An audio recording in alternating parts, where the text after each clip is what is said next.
Hello, I'm Isaac Hayes III, founder and CEO of Fanbase, and I'm here with a very important message. We are at a turning point in the Black community where we must have equity in the apps we use that scale to billions of dollars. But this time, we own the infrastructure, we own the culture, and we shape the future. And Fanbase is the future. Fanbase combines the free functionality of Instagram, TikTok, and YouTube into an all-in-one platform built for the evolution of social media and monetization. With over 1.4 million users, that's real proof that we are shifting the conversation of tech ownership and equity for creators. So right now, I want you to go to startengine.com/fanbase and invest today. The minimum to invest is $399. That gets you 60 shares of stock in Fanbase at $665 a share. This marks a turning point in Black ownership of social media. If we don't take this opportunity to own social media right now, we will always be customers to our own creations. And that can't go on. So once again, go to startengine.com/fanbase and invest today. We must own the platforms where our voices live, our stories matter, and where our culture drives the world. Thank you.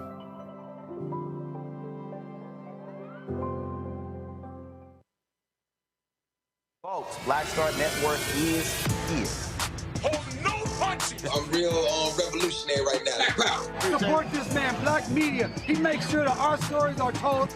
Thank you for being the voice of Black America, Roland. Stay black. I love y'all. All momentum we have now, we have to keep this going. The video looks phenomenal. See, this difference between Black Star Network and Black-owned media and something like CNN. You can't be Black-owned media and be scared. It's time to be smart. Bring your eyeballs home. You dig?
Folks, today's Monday, October 20th, 2025, coming up at Roland Unfiltered, streaming live on the Black Star Network. The trial of the cop who shot and killed Sonia Massey in Illinois. Jury selection has begun. We'll tell you about that. Also on today's show, the 18th Congressional District in Houston, a number of candidates are vying to replace the deceased Congressman Sylvester Turner, who replaced Congresswoman Sheila Jackson Lee, who also passed away.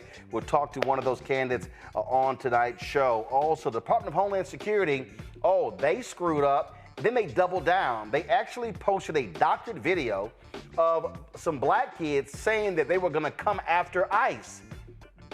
But it was edited. And these idiots doubled down on the video. One of the young men in the video released a response to their shameful, despicable post. Speaking of shameful, despicable post, another Donald Trump appointee shows how racist he is. Wait until we show you what the person who's supposed to be in charge of ethics, what he had to say about Reverend Dr. Martin Luther King Jr.'s holiday, and also black people, plus him being a Nazi.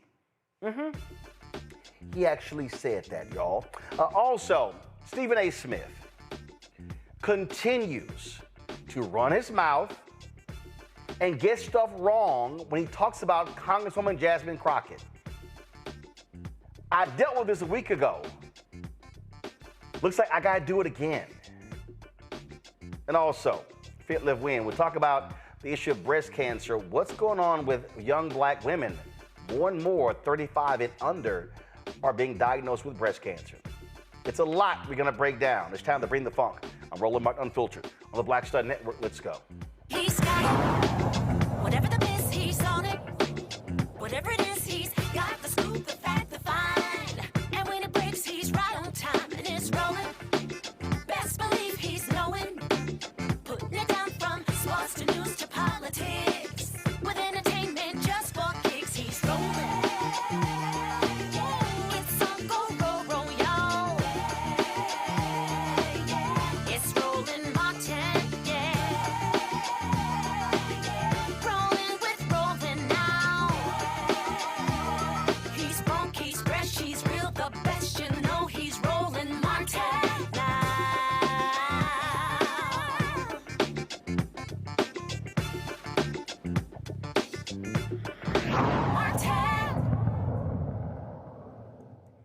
Folks, a year ago, Sean Grayson shot and killed Sonia Massey in her kitchen.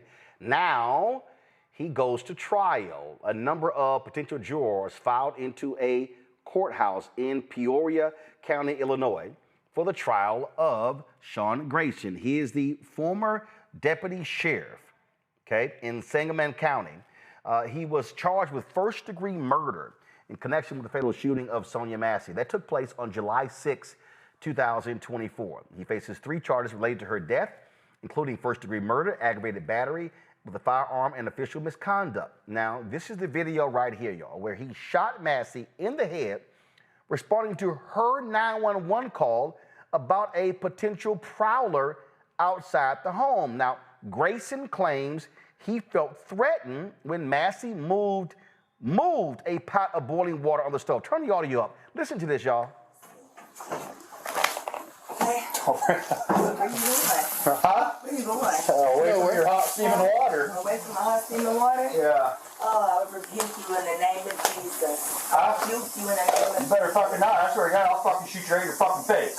Okay, I'm sorry. Drop the fucking pot! Drop the fucking pot! Drop the fucking pot! 19 shots fired. Shots fired! Shots fired! Drop the fucking pot!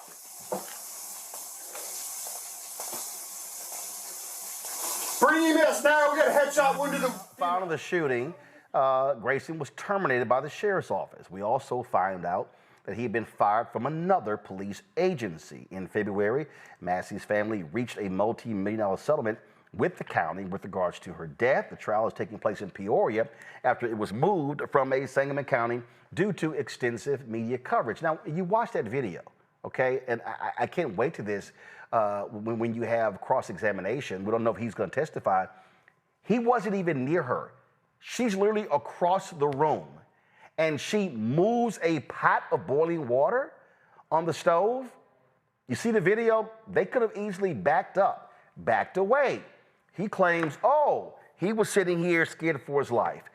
That's the reality of what it means to be black in America. Dr. Omikango Dabinga Sr., Professor of Lecturer, School of International Service, American University out of D.C., joins us right now, author of Lies About Black People, How to Combat Racism.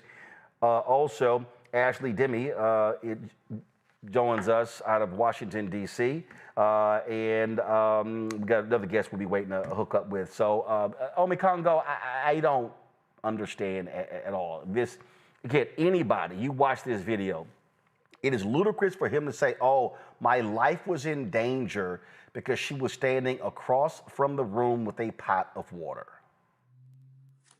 Yeah, and it's like you said. I mean, this is what it's like being us in America. It's like you're assumed guilty until proven innocent. But oftentimes with these types of officers who have no business being on the force, it's shoot first and ask questions later if you choose to ask any questions at all. You talk so many times on this show, Roland, when we talk about various incidents about the roles of the police officers, how they're supposed to be the ones to calm things down, how they're supposed to be the ones to be the quote unquote, adult in the room, for lack of a better term, if somebody's acting out, freaking out, going crazy, intense. This woman was none of those things. This woman was none of those things, and Massey made the call.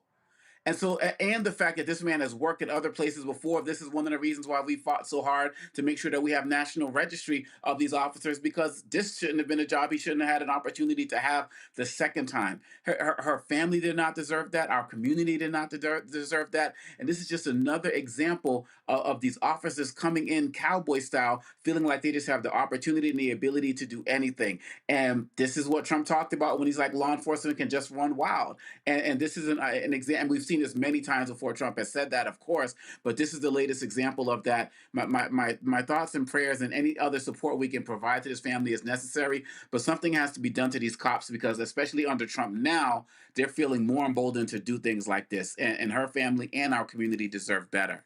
Ashley? Protect and serve, right? This is what they're supposed to do. She was in her nightgown and she was unarmed. So this is such a horrific story. It should, I mean, I know we have to have a trial, but this was clearly, she was unarmed and this was clearly racially targeted. So I really hope they get the book thrown at them. Like, look at this, in her nightgown, like this, it was horrific. It really was. It was. I think he made more of the situation. And I guess he used the hot water as her weapon, but it definitely was taken out of proportion, and we lost an innocent life because of this. Well, unfortunately, we've seen these things happen time and time again.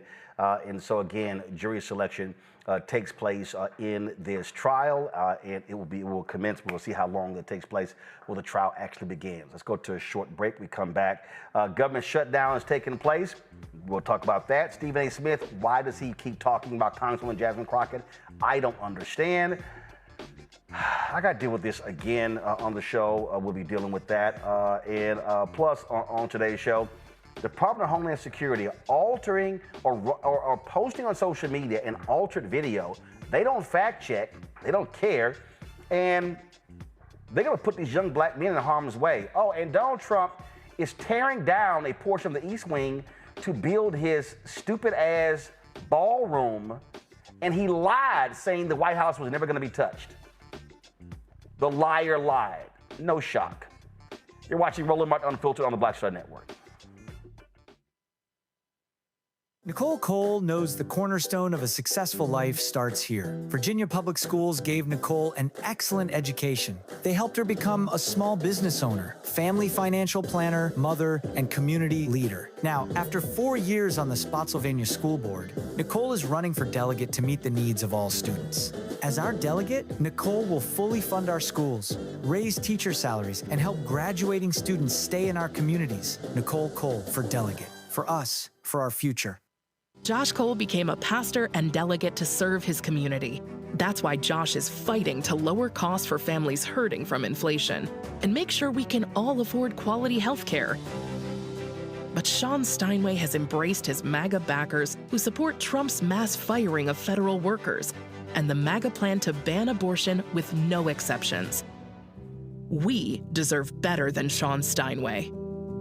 I'm Josh Cole, candidate for delegate, and I sponsored this ad. In the military, I gave orders, and they went a lot further than they do around here. If there's one thing I've learned as a mom and foster parent of more kids than I can count, Investing in their future isn't a choice. in Richmond, I'll fight for Stafford's fair share for our schools. Smaller class sizes, better teacher pay, and more vocational training. I'm Stacey Carroll, and I'll fight to get our kids' future in order. Next on the Black Table with me, Greg Calker. Why the America we live in today is not what the founders intended or what they outlined in the Declaration of Independence and even the Constitution. Professor and author Kermit Roosevelt will join us to talk about his book, The Nation That Never Was. How history was misinterpreted, the intent and realities of America's beginnings, and missed a much better story in the process. So if you have to pick some group to marginalize, I think it should be the people who are against equality. That's next on the Black Table, right here on the Black Star Network. It's your boy Earthquake, giving Roland Martin something to do, because he don't know what to do. He from Texas. Ain't his fault.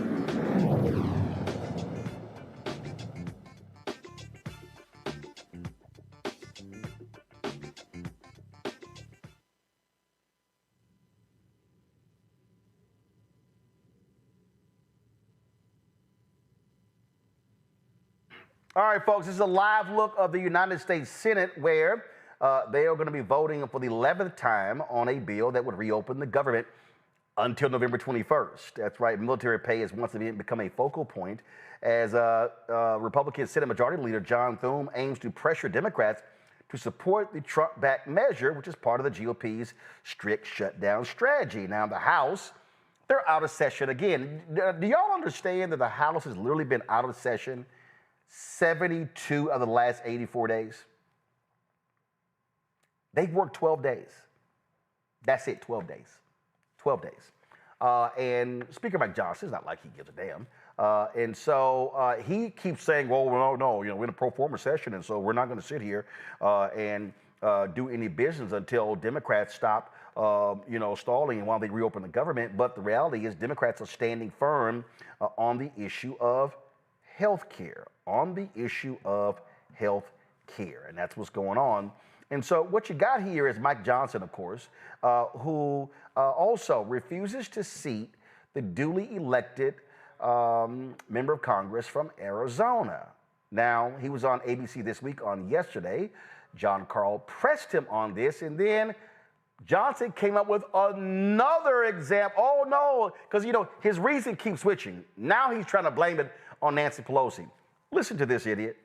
Are you going to swear in Representative-elect Adelita Grijalva? As soon as we get back to legislative session, when Chuck Schumer allows us to turn the lights back on. Why haven't you done it already? Because this is the way the institution works. I'm following the Pelosi precedent, by the way. When my dear friend from Louisiana, Julia Letlow, was elected to fill the seat of her deceased husband because of COVID, Nancy Pelosi took 25 days to swear her in. By the way, are you saying? Let me stop you. Are you saying that Nancy Pelosi refused to swear her in earlier? No, I'm saying that's my very point. Is this is the normal my process. Understanding is that was the date that actually the representative-elect Letlow at the time requested. She had obviously her. Okay, here's some more examples. Okay. No, but wait a minute. You mentioned the Pelosi precedent, but Pelosi didn't delay that. Let me give you more of the Pelosi precedent. Okay. And what about the Johnson precedent? Because you swore in two Republicans the day after their election. I'm happy to answer. Pelosi precedent. Pat Ryan, Joe Simpolinski. They were elected during an August recess. So 21 days later, when the House returned to regular legislative session, they were administered the oath. That's what we're doing. We're not in session right now. Rep. Grijalva was elected after the House was out of session. As soon as we return to legislative session, as soon as the Democrats decide to turn the lights back on so we can all get back here, I will administer the oath on the first day. You could swear her in tomorrow, right? No, not tomorrow. No, we couldn't. We wouldn't. There was an exception for 2 Floridians earlier in this Congress, but the reason was they were duly elected, they had a date set, they flew in all their friends and family, and the House went out of session. So if she flies in friends and family, then we don't have a date set. She was elected after. Okay. GPS. Did y'all hear all that line? Did y'all hear the line? So it was, Pelosi did this here. My bad. I'm sorry. I know Pelosi did it, but, okay. I got another example. It was sort of like, let's see. Okay, let me find another one. Find another one. Let me just throw another ball in the air. That's all he's doing. He's lying, y'all. He's lying. Johnson doesn't care. He's lying. And see, and now Republicans want to play this game of, so let's fund the military. So Democrats, we're going to blame you. Well, really? That's because, y'all are mad because the military people are now jumping on your ass because of what you've done. And so now they want to sit here and play games and say, well, let's at least fund the military. But I'm sorry, weren't y'all just, over here like not wanting to fund? So plus this thing is gonna happen through November 21st. So that's just like, I don't know, 32 days. So what are we actually doing here? Now you gotta remember, this is the same person, Mike Johnson, who got slammed by the wife of a member of the military. He was on C-SPAN, and she called in, she lit his ass up. This is what she said. Republican line, Fort Belvoir, Virginia. Samantha, you're on with Speaker Johnson. Hi, Mr. Johnson. So my question or comments are related to what you said yesterday about not being open to pass any legislation to ensure that military gets paid. I'm sure you can tell by my voice I'm very shaky. Just want you to hear a little bit about my family. I have 2 medically fragile children. I have a husband who actively serves this country. He suffers from PTSD from his 2 tours in Afghanistan. If we see a lapse in pay come the 15th, my children do not get to get the medication that's needed for them to live their life because we live paycheck to paycheck.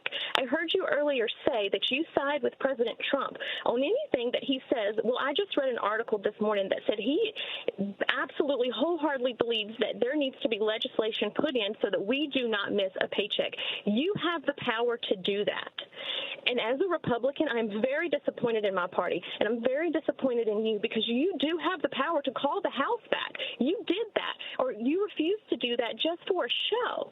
I am begging you to pass this legislation. My kids could die. We don't have the credit because of the medical bills that I have to pay regularly.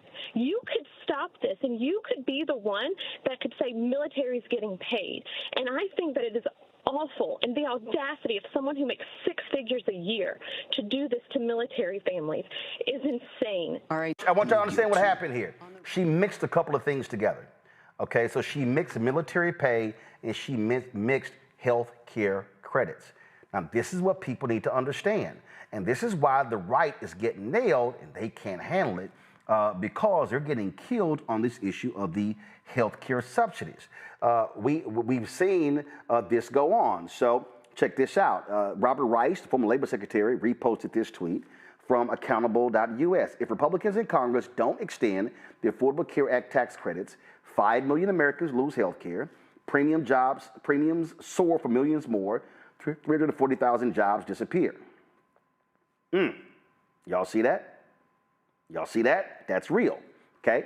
And so this is what you have to understand, okay? So she's talking about pay, but the other issue has to do with the premiums that you are seeing. Rice also posted, let me find it right here, give me 1 second, where he talked about, again, these premiums and why they matter. And Republicans are fighting this. They hate the Affordable Care Act. They can't stand it, but they've never actually come up with their own health care plan. Trump was there for 4 years. Nothing. 4 years of Biden, nothing. So, okay, what are y'all doing?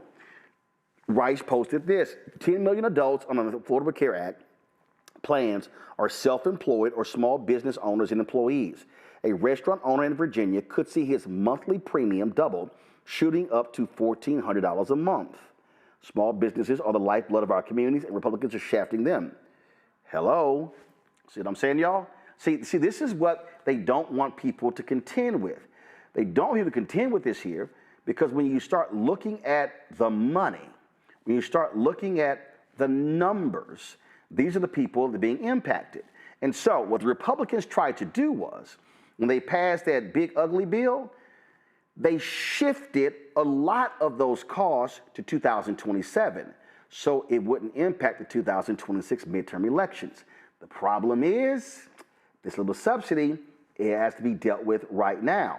So people are getting notices as we speak regarding these healthcare premiums. And so when you start looking at the numbers. And I'm trying to find this other post that Rice posted because it dealt with this couple in Idaho that will see their health care jump by $20,000. This, Congo, is what the real issue is. And I'm going to deal with this a little bit later. You know, Stephen A. was on CNN, Laura Coates saying Democrats don't have a strategy. I'm like, have you paid any attention? The fact of the matter is, Democrats have been waffling, national Democrats have been waffling for the last 9 months. They have finally hit on something that is resonating and is showing up in the polling data. It is the issue of health care. And here's what they're hitting. The reality is they are having to contend with the fact that polling numbers show that Republicans in these red states, a lot of poor people, a lot of small businesses are now realizing, oh yeah, they hate Obamacare, but damn, they love that Affordable Care Act. Yeah, they do. You know, they're like they loving saying Obamacare's now because the fact of the matter is this is one of the reasons why they don't want to come back. In addition to, of course, the Epstein files. And what we see right now with Mike Johnson, that interview was so powerful because it shows what happens when journalists do their research, which is why none of these guys will ever come on your show. So many of these other shows, they're just yes men and yes women. They're just like But the way he called them out, he's showing that Republicans need to be on point as it relates to this, but they can't because they have no health care plan.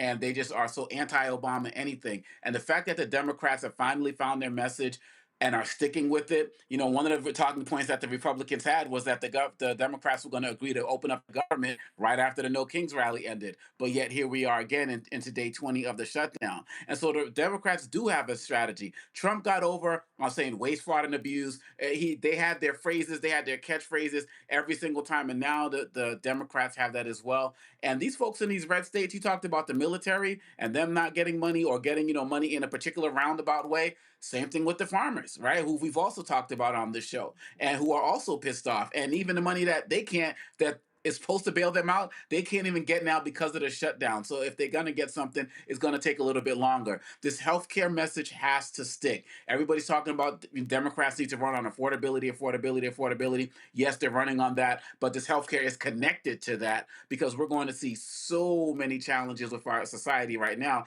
And these red state guys, they need to stop talking about, okay, they want to keep their health care, but not go against Trump. It's time that they put some skin in the game, and it's time that they get out there to rally, time to get out there to protest, get out there to call their Congress folks. All their Congress folks are home right now. What do you say, 72 out of the last 84 days? They're home right now. Roll up on their offices, call them up, get some skin in the game, and actually demand what you claim you love. Make them work. Ashley? It's unfortunate. This will be the last check that government workers get on Friday. So it's sad. And there's a source of mine in the office where they administer food stamps. And she said, I have never seen so many white Americans cry. I'm like, yeah, those red states in Wichita, Kansas, and Bubble F, Montana. I mean, it's insane. We're talking about healthcare. We're talking about food. People, like she said, are living paycheck to paycheck. So they need to, open up, bring the house back. This is wild. 21 days is wild. This is a tweet from Senator Kirsten Gillibrand. She says, without key Affordable Care Act tax credits, a person making $65,000 a year in Tompkins County, New York, would pay close to $10,000 a year. This is the graph that she posts right here. So you see right here, you're talking about going from $2,337 to $9,675.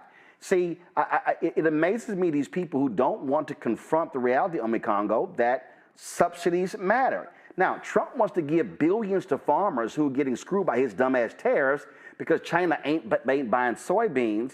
They have no health care plan. They want to get rid of the subsidies, but health care is real. So they don't want to do health care for all. They don't want that. They want to get rid of the subsidies. Now they're sitting getting nailed. To me, this is where Democrats have to be hammering every single day on this.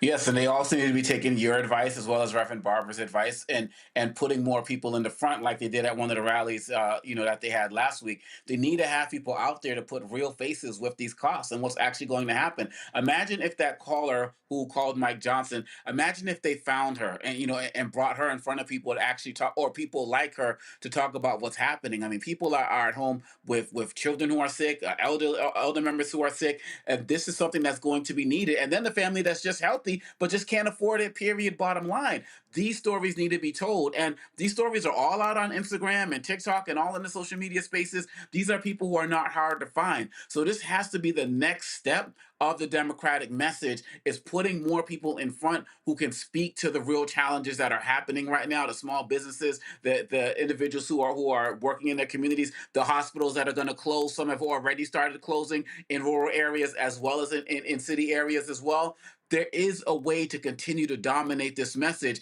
And I love what Hakeem, Jeffries, and what others are saying, but they need to put more faces to it. And that's really going to be something that's going to drive the message home. And again, they need to go and do this in red states. Go to these guys' offices. These Republicans, they ain't even having town halls. Like, go to their offices, take people from West Virginia and all of these places, let them speak to it. And I believe that needs to be the next step to getting these Republicans back to the table. About an hour ago, actually a couple of hours ago, Democrat leader Hakeem Jeffries held a news conference, and this is what he had to say. Good afternoon, everyone. This is day 20 of the Trump Republican shutdown, and Republicans have shown zero interest in reopening the government, enacting a bipartisan spending agreement that actually is designed to make life better for the American people, and address the healthcare crisis that Republicans have created that is devastating people all across America. Our position as Democrats remain clear in the House and in the Senate. We need to reopen the government, and we need to do that now. We need to find a bipartisan path toward enacting a spending agreement that actually is designed to make life better for the American people, as opposed to hurting everyday Americans. And we need to decisively address the Republican health care crisis that is crushing people all across the country. Working class America, rural America, urban America, the heartland of America, small town America, and black and brown communities all across America. The Republican health care crisis, as Marjorie Taylor Greene has repeatedly indicated, is real. And it's having devastating impacts that are becoming increasingly apparent to the American people. In Idaho, 100,000 Americans are at risk of losing their health care if the Affordable Care Act tax credits expire, because it will become unaffordable for them. In Georgia, Virginia, and Maryland, people are now finding out that their health insurance premiums are about to increase, in some instances, by more than $2,000 per month, for a total of $24,000 per year. No one can afford those types of increases. In Alabama, it's now clear that at least 50 rural hospitals are at risk of closing because of what Republicans have done in devastating Medicaid in their one big ugly bill. The Republican health care crisis is real. And every day that passes by without action, it gets even worse for hardworking American taxpayers. Questions? Mr. Leader. Open enrollment, as you know, begins on November 1st. Once that date comes, will this fight for health care still be worth it? If we don't address the Republican health care crisis in advance of open enrollment on November 1st, it will become even more apparent to everyday Americans why we need to extend the Affordable Care Act tax credits. Because by that point, tens of millions of people across the country will realize that their health insurance premiums, copays, and deductibles have skyrocketed beyond what's affordable because of Republican inaction.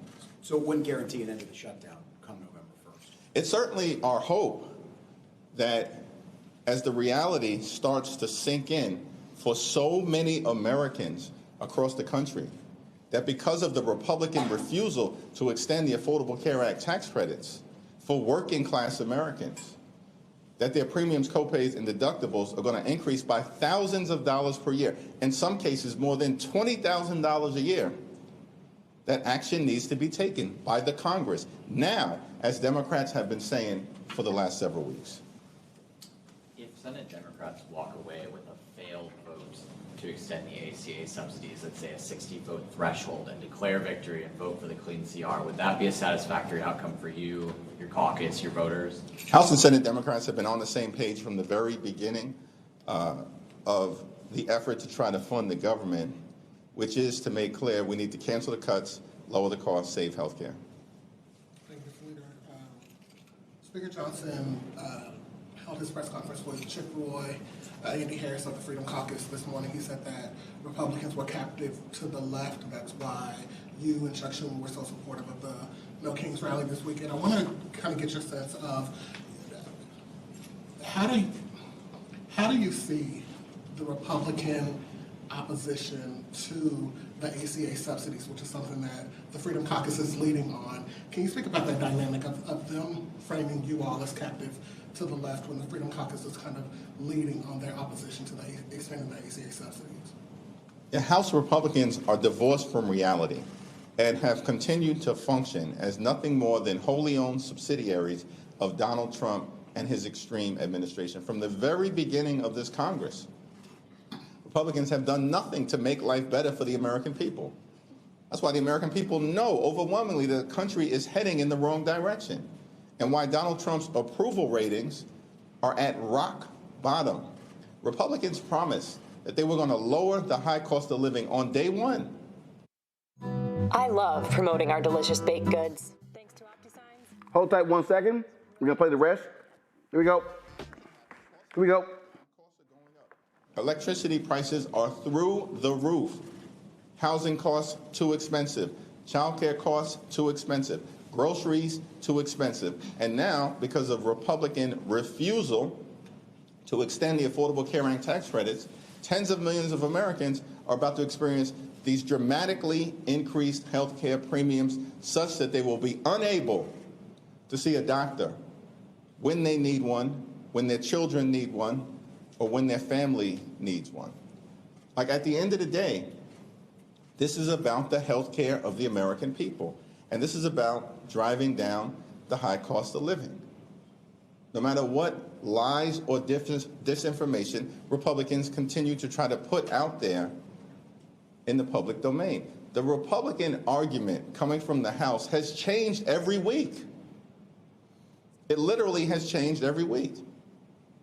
Now it's because of the No King's Day peaceful, patriotic, and powerful protest that occurred this weekend. In a few days, it'll be about something else. Democrats from the very beginning have been crystal clear and consistent. Cancel the cuts, lower the costs, save health care. Do you see this shutdown ending in any way without Trump's involvement? Does he need to get involved? Donald Trump definitively needs to get involved. He needs to get off the sidelines, get off the golf course, and actually decide to end the shutdown that he's created, that he has allowed to happen. We know that House and Senate Republicans don't do anything without getting permission from their boss, Donald J. Trump.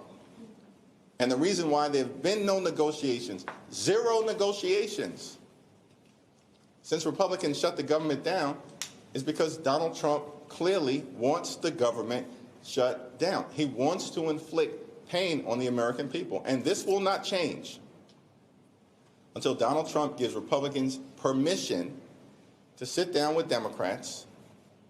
And as we've indicated, we are ready, willing, and able to sit down anytime, any place, with anyone here at the Capitol or back in the White House to try to enact a bipartisan spending agreement that actually improves the quality of life of the American people and addresses decisively the Republican health care crisis that is devastating people all across the country. Mr. Lee, we heard some interesting comments from the HFC, House Freedom Caucus today that they would possibly be open to a subsidy extension if they got certain changes to healthcare policies like HSA expansion, or short-term plans. Is it a clean subsidy extension only for you, or are you open to some of these ideas at the Freedom Caucus and other? Well, our position has been that we are open certainly to anything bipartisan that emerges from the Senate in good faith that reopens the government, but at the same time decisively addresses the Republican health care crisis, which includes, but is not limited to, extending the Affordable Care Act tax credits, because that needs to be done with urgency, given the fact that open enrollment starts on November 1st. And all across the country right now, tens of millions of Americans are receiving notices that are shocking them in terms of the premiums, copays, and deductible increases that they are being forced to absorb because of Republican inaction.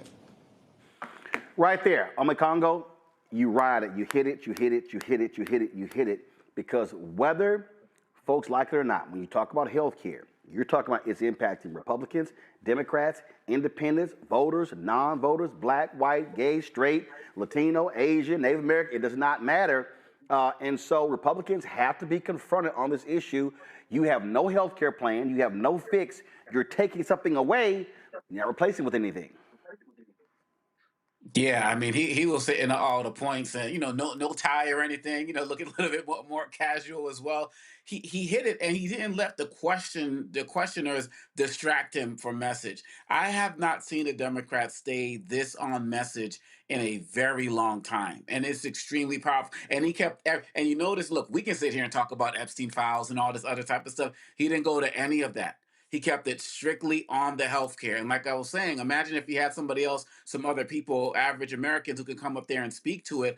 But it's not only the fact that he's driving this point home. All of the Democrats I've heard on the shows over the weekend, the last couple of days and all of that, they're all saying the same thing. And his ability to call out Trump and to make the Republicans look weak, saying y'all can't do anything unless Donald J. Trump gives you permission. These are all facts.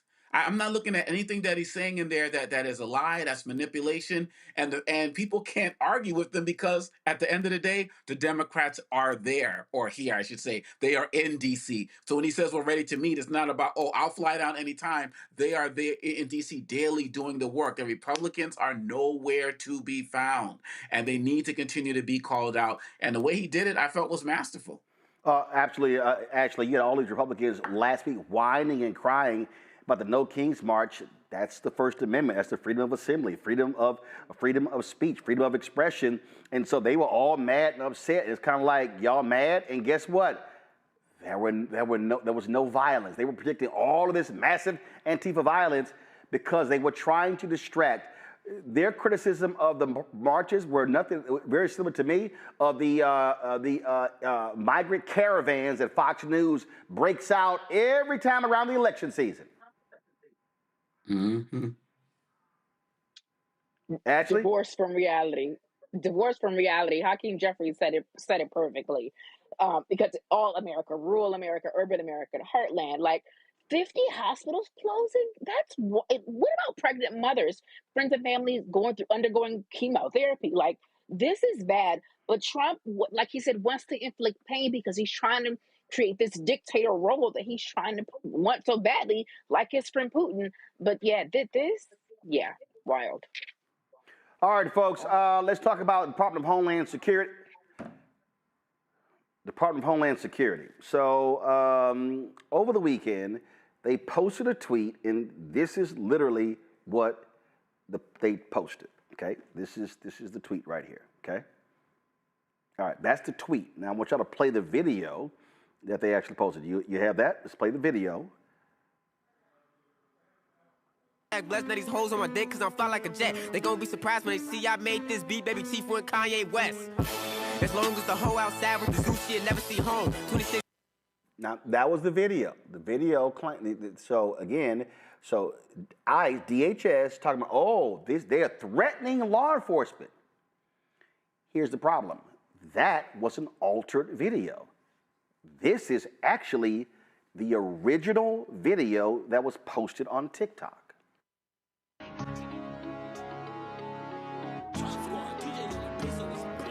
Police steady watching me.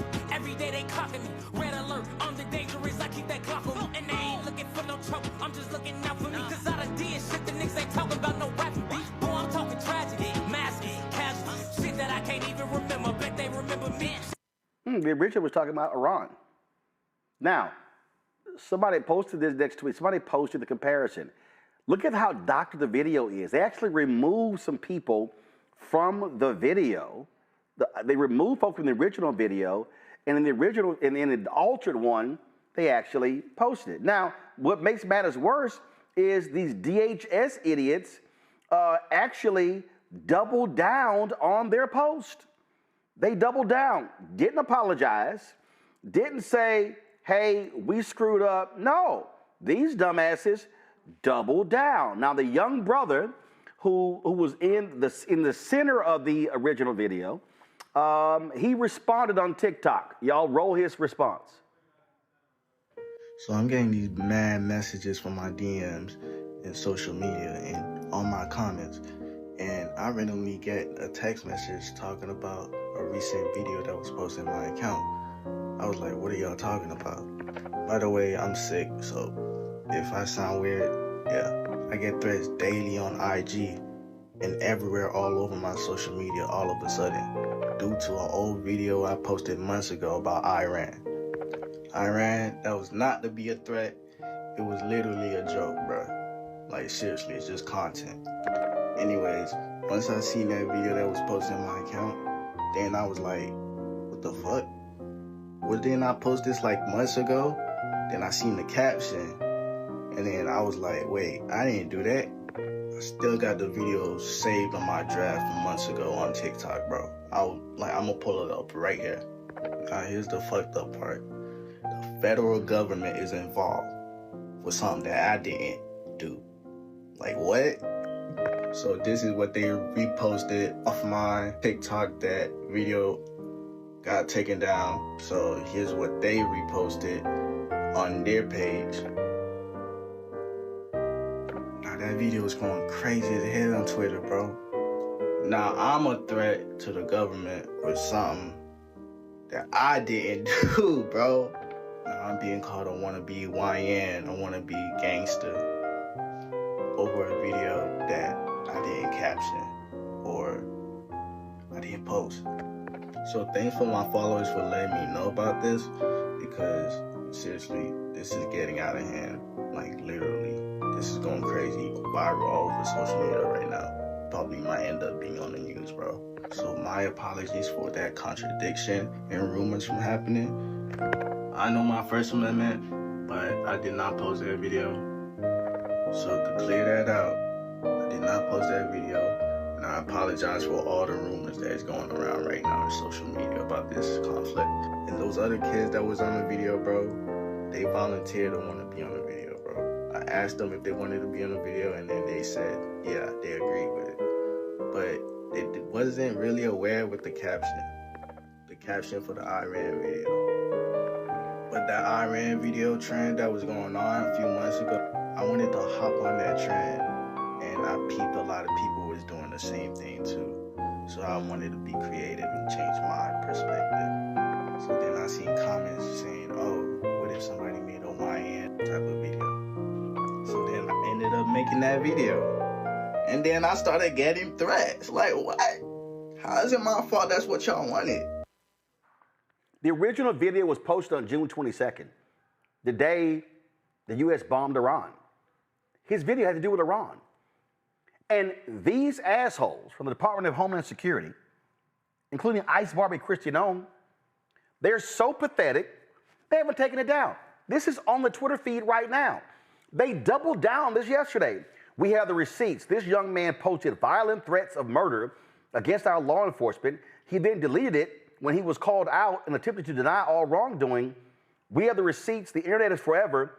This willful ignorance and intentional blindness by leading Democrats to the massive increase in violent rhetoric against our agents due to their actions is both disgusting and disappointing. Violence against our agents and officers must stop. So you see them claiming this is it. But y'all, we all know from the original video, cats were omitted. Like, they're omitted. Now, this is the original video right here. It says, you've seen what we can do. Don't say something that you can't finish, Iran. We all ready. United, we all stand. U.S. flag, we want all the smoke. Now, these dumbasses, when ICE go, they actually post this as if they have receipts. But this right here is the doctored video. You see the brother right there in the multicolored shorts, he's gone. You see the brother right there in the tan, he's gone. This is what they do. In Ome Congo, they could put this young brother in danger. I hope there's a lawyer out there that volunteers pro bono to sue DHS on behalf of this young brother for putting his life in danger.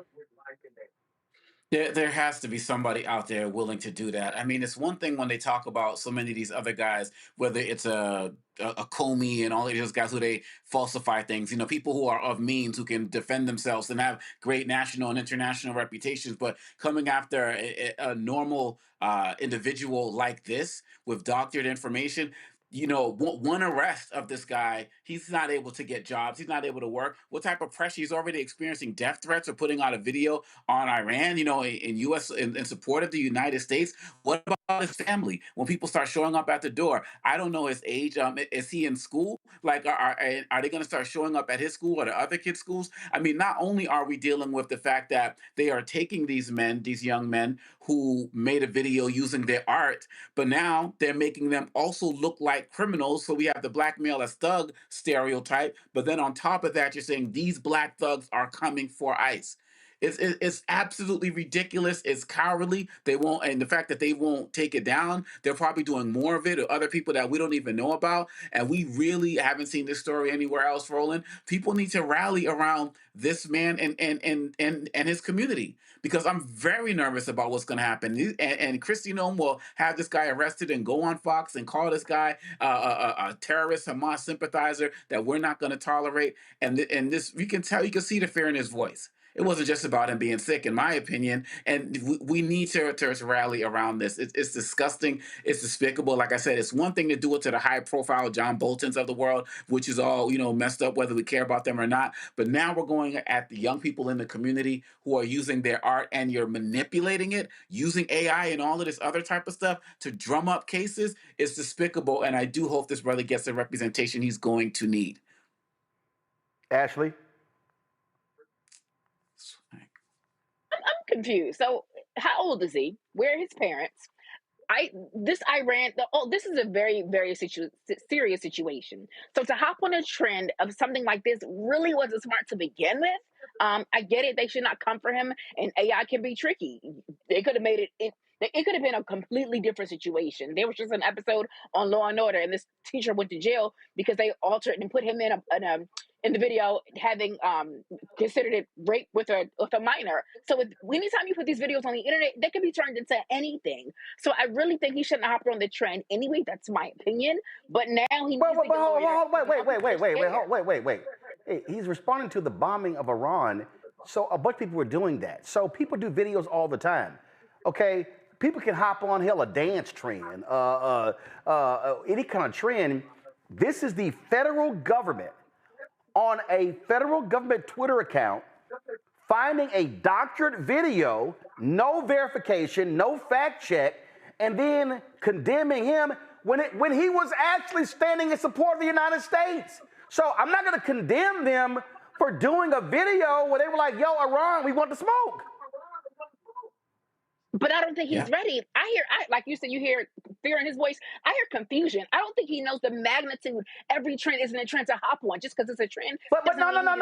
The fear in his voice is because the federal government took an altered video of him and other friends doing a video calling out Iran, and the federal government takes a video where they flipped it to say they want to align with the cartels to go after ICE agents.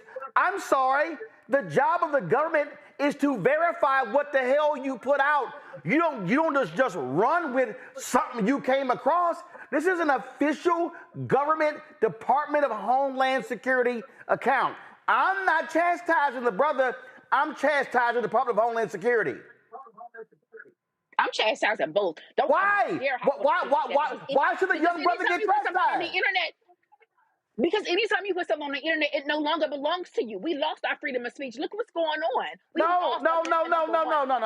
No. You can post something on social media and you can still have the integrity of what you said. If somebody alters what you said, that's not on you, that's on them. They should be called out. So what do we say? Okay, so based upon the logic you just gave, I should not post any clips on social media because somebody else may alter it. That makes no sense. CapCut now has a disclaimer. The minute you use this, this belongs to us. We will do what we want. Okay, no. You missed what I just said. What you're saying is, I got 1.5 million on the file. I got 1.5 million on Facebook, almost 800,000 on Instagram, 700,000 plus on Twitter, 100,000 on TikTok. Got Snapchat.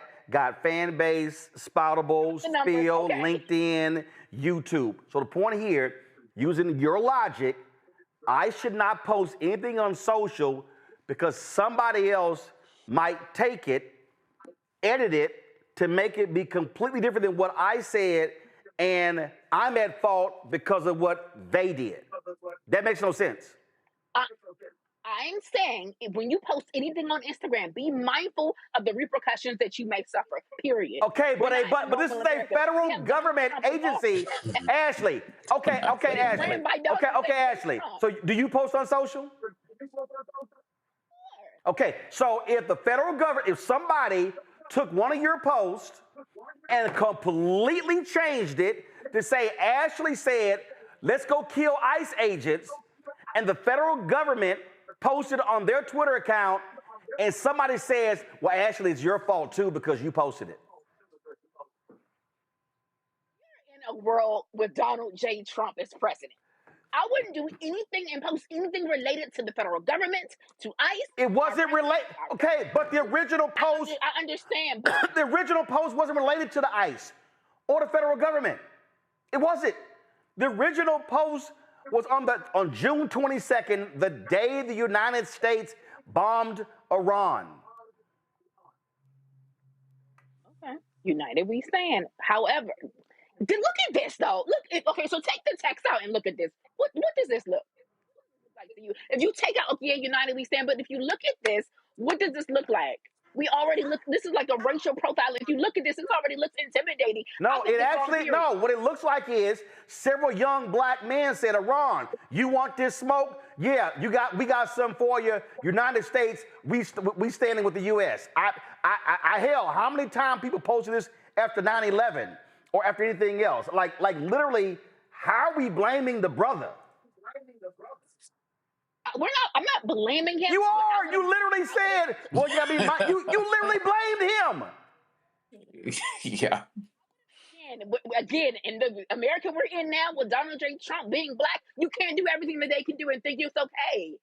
He needs to get a lawyer now because you're going to have people who look like me, black and brown, who feel like, why would you do that anyway? What type of smoke you going to give in a wife beater? Like, come on. Really?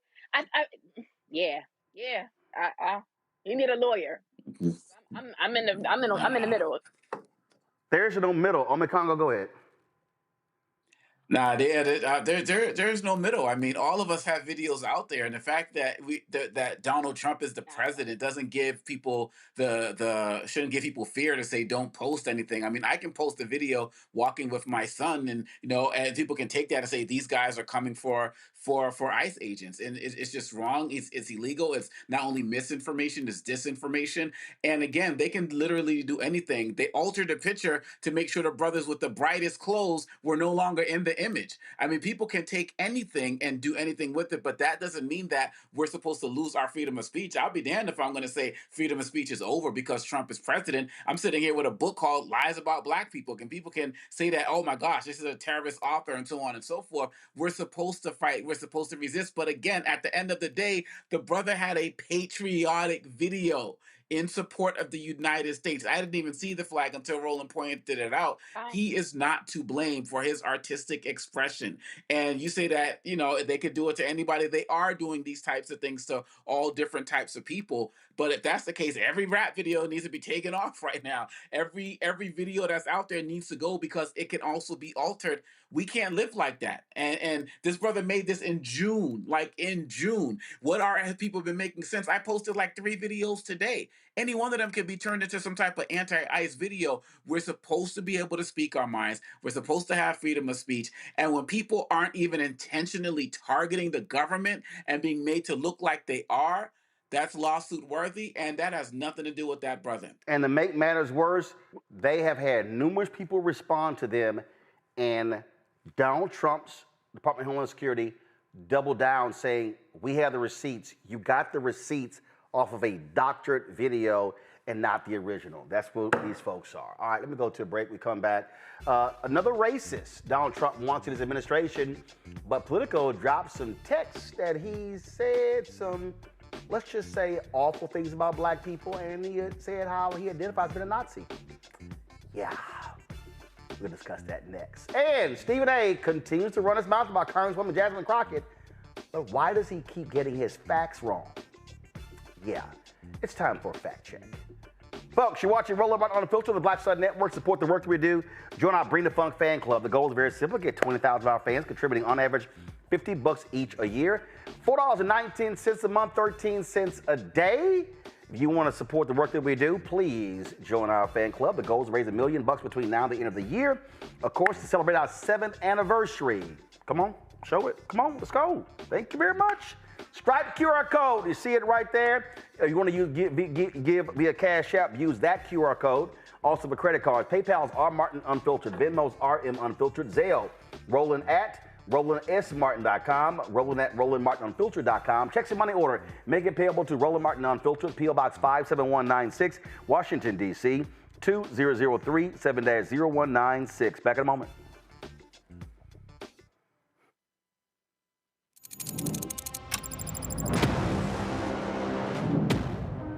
Afrotech, it's a lot of beauty, a lot of brilliance, a lot of intellect, a lot of innovation. Companies that are most diverse are more profitable. We're getting culture, we're getting community, we're getting the best of the best. And not only are we here to greet each other, but we're here to network and to elevate each other.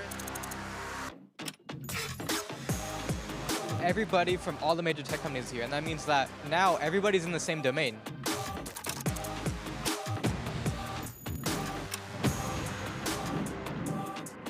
This is the premier event every year. This is really where we could take off. You can go fast by yourself, but we go farther together. This is where you're supposed to be. As a pastor, I hear a lot about trips to the doctor, bills piling up, jobs being lost. So as your delegate, I went to work writing laws that protect families, helping parents care for their disabled children, capping insulin costs, lowering prescription prices, and investing in our police and schools. I'm Josh Cole, and as your delegate, I'm working to keep us strong and safe. Hey, what's up, everybody? It's Godfrey, the funniest dude on the planet. And you're watching Roland Martin Unfiltered.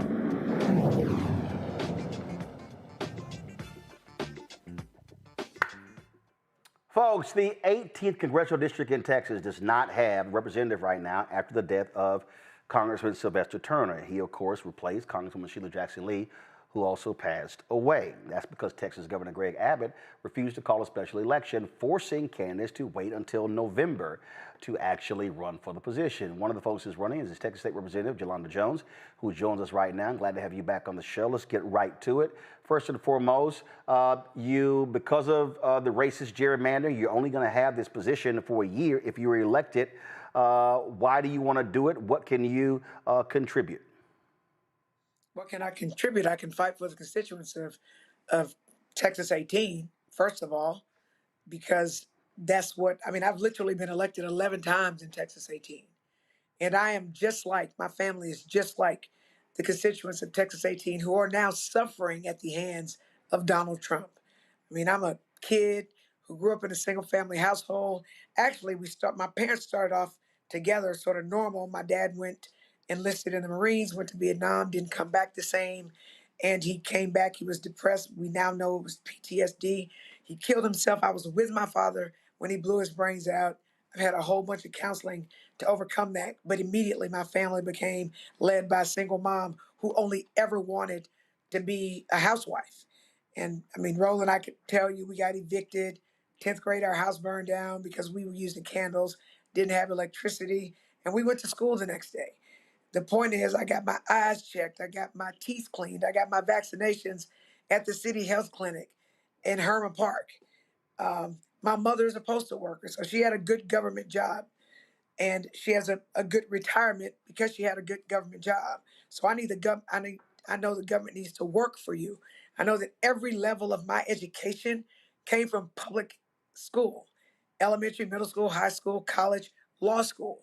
So I know how important public education is and how you can go from coming in from a single parent household to being a lawyer and running for Congress and being a state representative.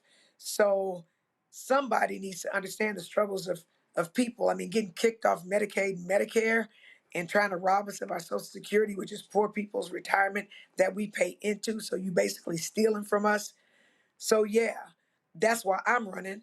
And I'm running to fill the special election seat. And I'm hopeful, fingers crossed, that the courts strike down those racist maps so that there is not a fight between me and any other black person. So that case is going on right now. But at the end of the day, Texas 18 needs a representative. We haven't had one in almost a year and a half, and this nonsense has to stop. And had I been elected with that big, ugly bill, it wasn't a beautiful bill, that big, ugly bill, that's anti everything that black people and brown people and poor people and every other kind of person that's not white, male, and a billionaire, it's against everybody. I would have voted against it. It would have failed. So, yeah, I'm running. And again, I'm hopeful that there is no clash. But Texas 18 deserves someone sitting in that seat, and that person should be me. Obviously, economics is a huge issue for every congressional district, including the 18th. And so what are your plans in that regard? So economically, I absolutely would like for government contracts. You know, the government is the biggest doler-outer of money in almost everything. So, for example, when Secretary Marcia Fudge was over HUD, I mean, there are a bunch of RFPs and RFQs going out. For people who don't know what that is, those are requests for proposal to do things for the government. I would make sure that we kept, well, actually, I would fight to make sure that we kept studies of race to see where the contracts are going, to make sure that black people and brown people and women are able to compete for these contracts. That's helpful. In Texas 18, I'm hoping that Intercontinental Airport stays there because in the racistly gerrymandered districts, they took Intercontinental Airport out, Bush Airport, which is an economic engine.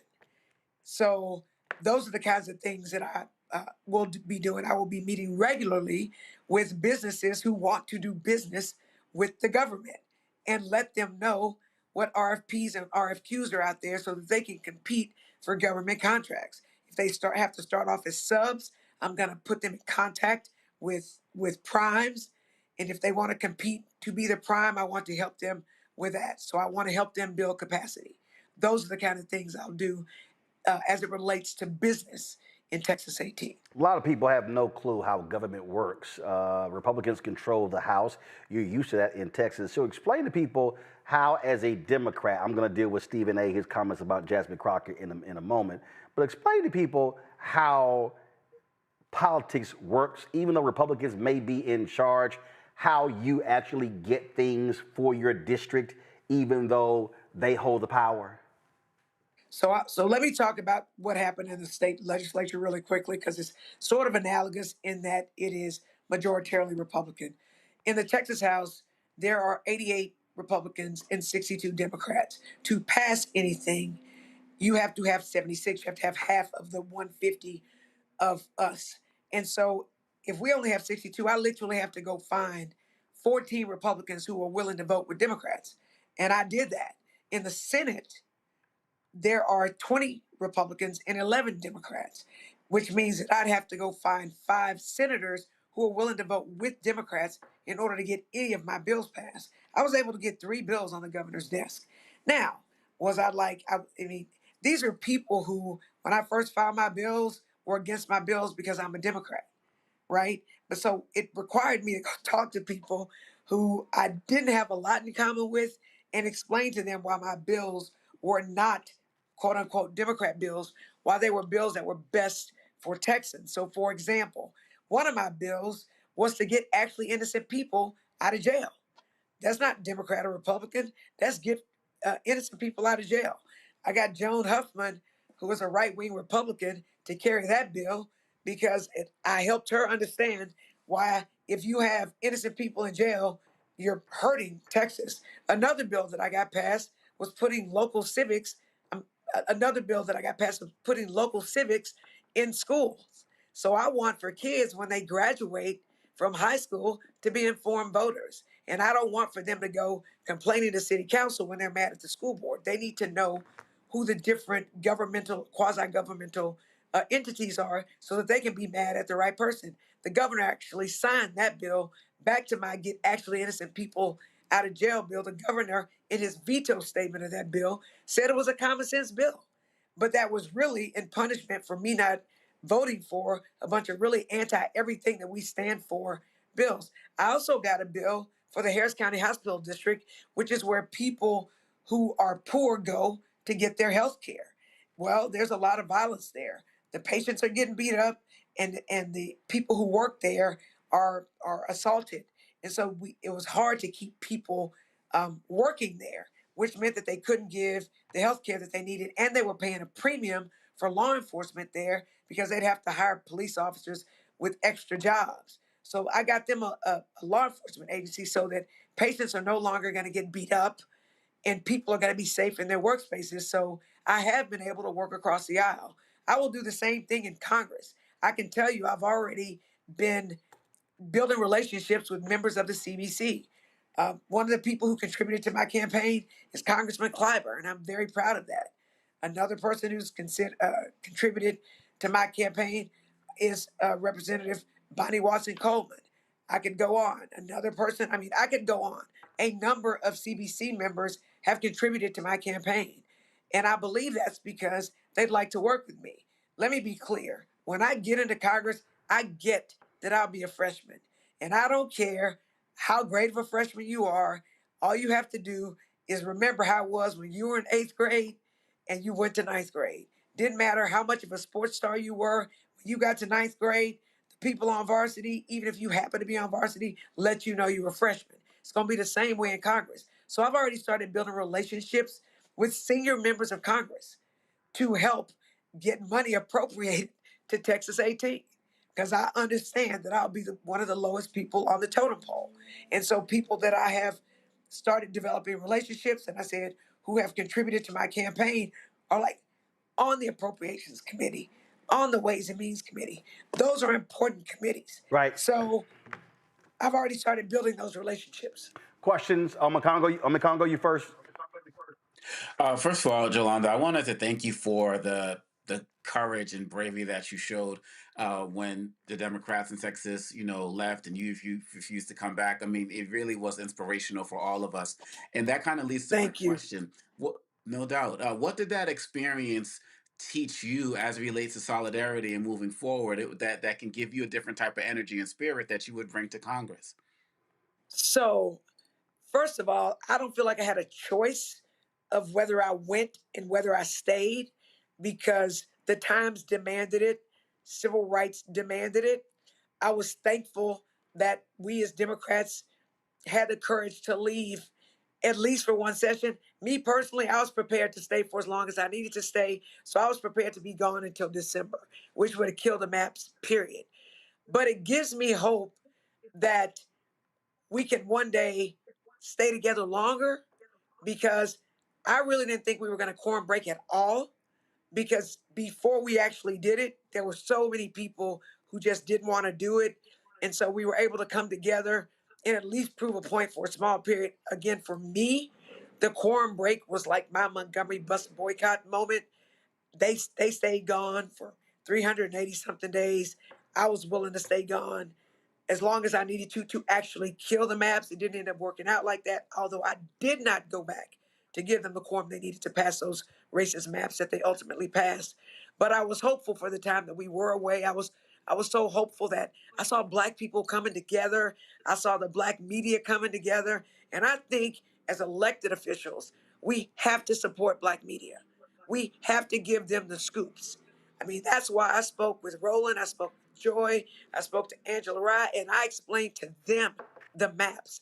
I gave receipts and I explained it because the seats that were stolen were Black seats.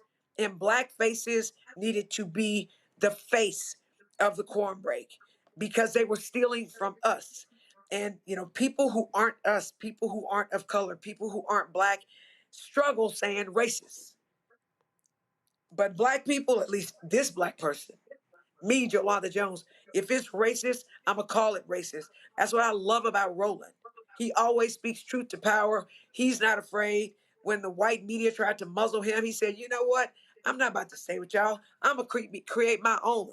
And so that's what I believe as Black people. The only way we can move forward is for us to work in conjunction with the Black media, give them the stories, explain things to them so that they can help us amplify the problems that we know as elected officials are behind the walls, outside of the purview of people who aren't elected. And we need to make sure we tell regular people that what's actually going on, because there's nothing like playing in a game that's not real. Mm-hmm.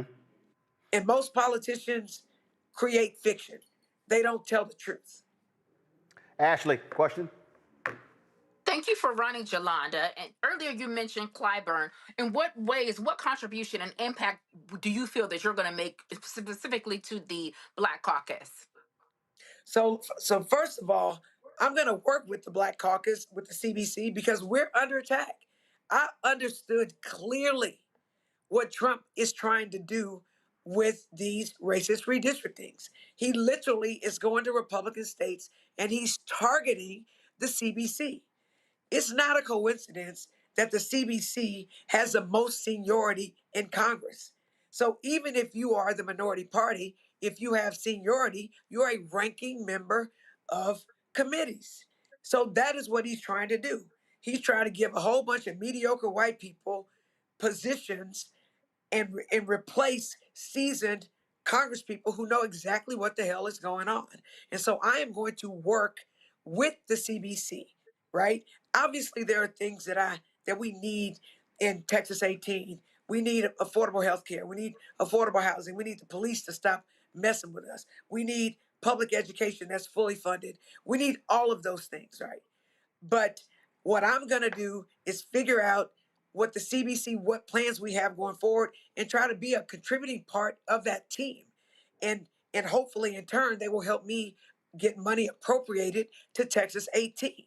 But I think that Black people in America are going to have the best chance to be represented successfully in Congress if the CBC runs as a team. I think we're going to be as strong as our weakest CBC member. All right, then. Well, listen, it all comes down November 4th, Election Day. Representative Jolanda Jones, we appreciate to have you on the show. Thanks a lot. Roland, early vote is going on now. It started today at 7 a.m. to 7 p.m. It's going on until October 31st, Halloween.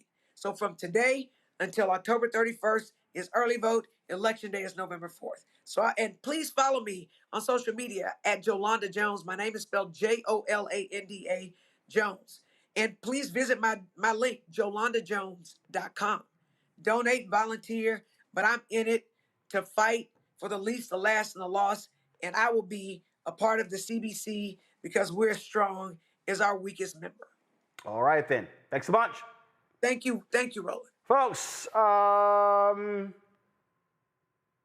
going to go right into it. So, Donald Trump, he loves racists. I mean, loves racists. And the folks at Politico have broken another story on this racist who desperately wants to be confirmed by Congress.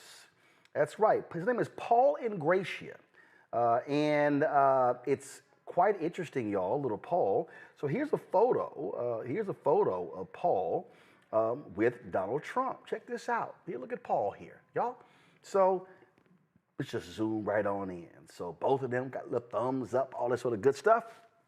Well, guess what, y'all? Paul is a racist. So this is a story from Politico. Trump nominee says MLK Jr. holiday belongs in hell and that he has Nazi streak according to text messages. So there was a group chat right here. And now, mind you, this person has a Senate confirmation hearing scheduled for Thursday. Donald Trump has nominated him to lead the Office of Special Counsel. Well, he was in a group chat. He was in a group chat with fellow Republicans and influencers. So check this out, y'all. This is the story. And so there's more photos of LaPaul here, and he used an Italian slur for black people, all these sort of different things. So Paul was kind of busy, y'all, on social media, sharing with us all of his racism. And so here's one of them here. MLK Jr. was the 1960s George Floyd, and his holiday should be ended and tossed into the seventh circle of hell where it belongs. One of the people in the chat goes, Jesus Christ. That was one of the comments. Now, check this out. He admitted in the chat, let's go back. I do have a Nazi streak in me from time to time. I will admit it. Oh, now we're admitting we like Nazis. He also put in one of the tweets, never trust a Chinaman or Indian. Never. Okay. All right. Thank you, Paul. Appreciate that. And then he posted, I said we're making Kwanzaa illegal in the next Trump administration. That was the gist of my tweet. No Mullignan holidays. That's the Italian slur for black people. From Kwanzaa to MLK Jr. Day to Black History Month to Juneteenth. Every single one needs to be eviscerated. And this is the person that Donald Trump wants to lead the Office of Special Counsel. That racist. Oh, look at Paul. So, Ashley, how do you think his Senate hearing is going to go on Thursday? This is going to be interesting. Never trust a Chinaman. Like, this is all levels of racism at its best, and it's interesting that they can say whatever they want. So we can't. So this race is going to be very interesting. I would definitely be glued into this because it's just like they can get away with everything and say what they want. I don't think that's going to fly, Ome Congo. Don't be surprised if Trump has to pull his name, because I don't see Republicans defending that level of racism, especially the Nazi streak. I think that's going to be interesting. I mean, at the end of the day, they didn't confirm Ed Martin. But the challenge with that is that people like Ed Martin still get positions within the government if Trump likes to. So I think it would be great to see the Senate, stand up. I mean, they put so many other horrible appointees in office. It's disgusting. But it would be great to see them stand up to him. But this is one of the guys that J.D. Vance will call, just kids being kids. I mean, the man is 30 years old. And so it seems like as it relates to Trump, like, being a racist, being somebody who has some type of sexual assault or case of harassment case, like, these are resume builders for Trump. So the way that these guys keep finding their way to the top, it's absolutely ridiculous. But I do feel like at some point, these guys in the Senate are going to have another breaking point, as they had Ed Martin. And I believe that this has to be the guy. Now, if this political chat stuff didn't come out, I feel like there's still enough out there on him that people would have known. So the fact that he got this far is problematic. But yeah, if this happens, Roland, wow. But yeah, I'm with y'all. I can't see it happening. Folks, one more thing before I go to the break, and that is, if you want to talk about how shameful and despicable Donald Trump is. Y'all remember when they announced that, they were going to be building this new ballroom on the grounds of the White House. And Donald Trump said that we're not going to be touching the White House. This is the renderings that they actually released, showing this ballroom that's going to be 3 times as large as the East Room, and it can accommodate 650 people, and it's going to cost $200 to $250 million. And they released this here, what it's going to look like on the inside. And he wants a new ballroom similar to the one that he has at Mar-a-Lago, and just, oh my goodness, and how amazing and exciting this is going to be, this whole new ballroom. Now remember, he said it was not going to impact the White House at all. It was not going to impact at all. It's very interesting that he said that, y'all, because when you actually look at this, the Washington Post posted this story today. This is what the east side of the White House looks like right now. Oh. Whoa. Wow. He said, oh, no. We're not going to touch it at all. We're not going to touch it at all. It's not going to be touched at all. Now, there's also a process, because the White House is a historic building. But see, Donald Trump don't give a shit about laws. His whole deal is, I'm going to do whatever. Here's another photo on social media someone posted of the east side of the White House. And there are more. Yes, that's another photo. And so here are just some more photos right here that people posted. Here was a video that somebody posted. Again, y'all, this is the east side of the White House. So again, see, Trump's whole deal is I can do whatever the hell I want to. I don't give a damn about rules. This is somebody here who posted a time-lapse video of them tearing portions of it down. You see it right here. Yeah, that's what they're doing. So remember, he said, oh yeah, we're not going to do. So, and I've walked through, like right here, y'all, I've walked through. This is that eastern portion. So what happens is when you go to the White House, and they have events there, normally what happens is you're walking through that east portion. Matter of fact, I'm going to try to find some videos. I was there for, my goodness, I was there last for the Christmas party that took place at the White House. And so what happens is you normally are walking through eastern portion, you get in order to get to the White House. And in the eastern portion of the White House, let me see, I'm trying to think. So Biden, they had the Christmas party. Give me 1 second, y'all. They had the Christmas party there. That was in December. It was in December. I know I shot a video. It was in so I think that was around December 6th or so, something like that, when they had the Christmas party.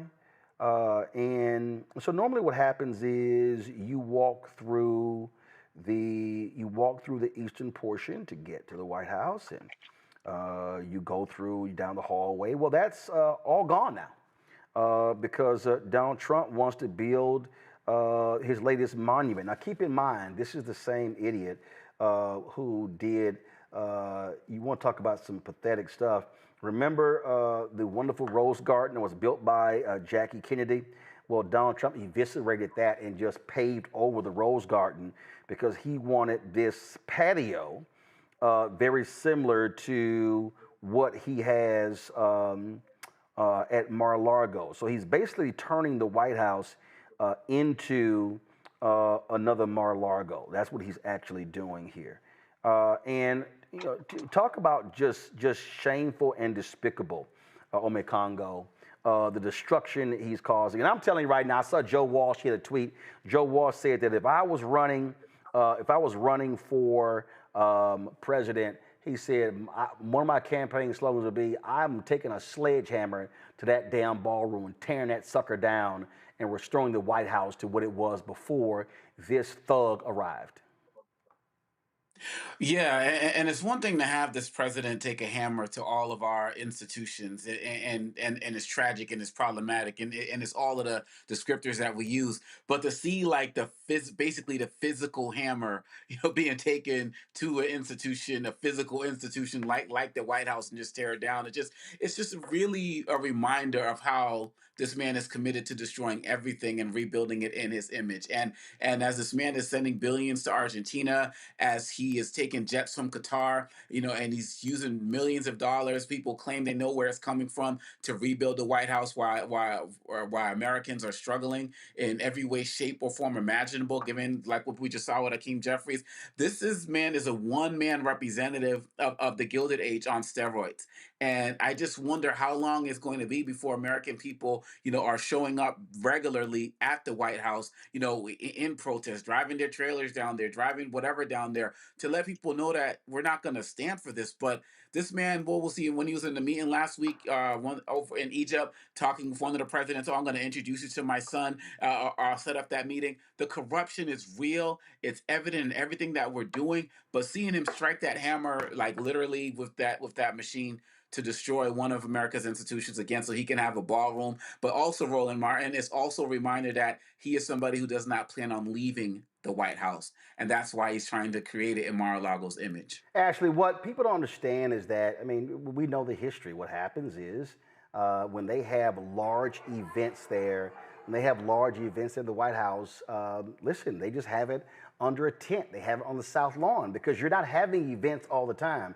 No, this dumbass, he wants to go ahead and erect this building that's not going to be used all the time. That's why they typically have events in the East Room, because it can hold the folks. And guess what? If you need large events, they erect tents, they put them up, they take them down. No, his whole deal is, now what the hell? We're going to spend $250 million of the people's money because I can do whatever the hell I want and I don't care. So he lied. He straight up lied. He lied about how it was not going to touch the White House. And I'm sure Carolyn Levitt, his chief liar, is going to defend his lying, more and more of his lying. He's only going to be there a couple more months, 3 years and a couple more months. I cannot believe he's doing this. The former presidents are probably rolling over in their graves. So, well, actually, no, we do have several that are still alive. So not everybody's rolling over in their graves. Biden's still here. Biden's still here. Obama's still here. George W. Bush is still here. Bill Clinton is still here. Go ahead. Not still here, because Biden got up and said, even Vice President Kamala Harris, when they were shouting at her at her press conference, she said, "Look, I'm not your president." So everybody who's still living, they already pissed. But those who can't even say anything, the legacy that's been built, 1600 Pennsylvania Avenue, we're not supposed to do certain things. But the fact that he just does not get permission shows disrespect. Don't care. It shows narcissism. It shows just. He's wild for this one. He's a liar. He's a narcissist and a liar. This was from Christmas, when they had the White House Christmas party. So basically, this right here, y'all, this entryway, it's gone. It's torn down. This was the hallway that you walk down the hallway in the East Wing to get into the West Wing. That's torn down as well. And so which is the building across the street. That's the Treasury Department. So all of this portion you're seeing right here, where again you walked into the side of the East Wing. All of these columns and everything, all that's been torn down to make way. So this is the hallway as well. It's all torn down to make way for Trump's pathetic ass ballroom. And so that's what you got going on there. All right, folks, got to go to break. We come back. Stephen A. Smith continues to rip into Congresswoman Jasmine Crockett. I have no idea why. Listen, you can give your opinion all day, but please get your facts straight. I got a fact check next. Roland Martin Unfiltered on the Black Star Network.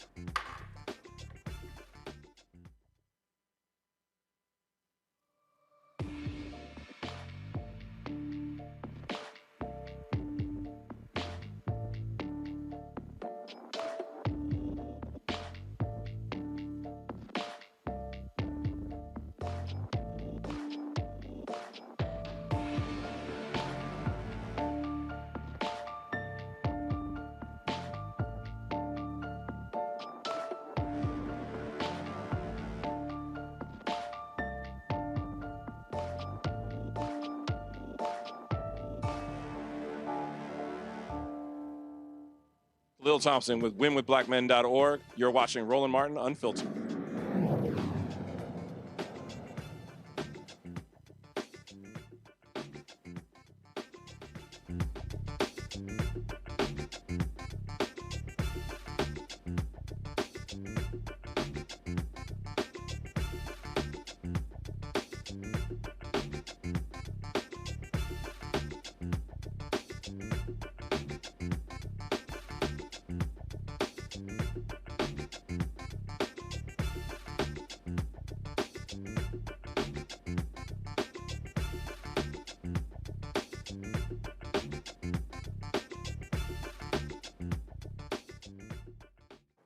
All right, y'all, last couple of weeks, been a lot of people talking about Stephen A. Smith making comments criticizing Congresswoman Jasmine Crockett and how she handles herself in the criticism of Donald Trump.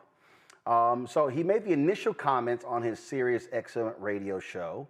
And then like a week ago, we addressed that. And so, roll. So these were the initial comments, okay? Just so let's roll the initial comments. We have the initial comments. Go ahead and roll that and go ahead. How Jasmine Crockett chooses to express herself, I'm like, is that going to help your district in Texas? Aren't you there to find a way to get stuff done as opposed to just being an impediment to what Trump wants? How much work goes into that?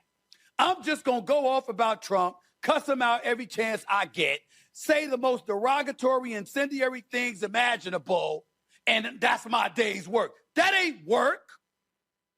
Work is saying, that's the man in power. I know what his agenda is.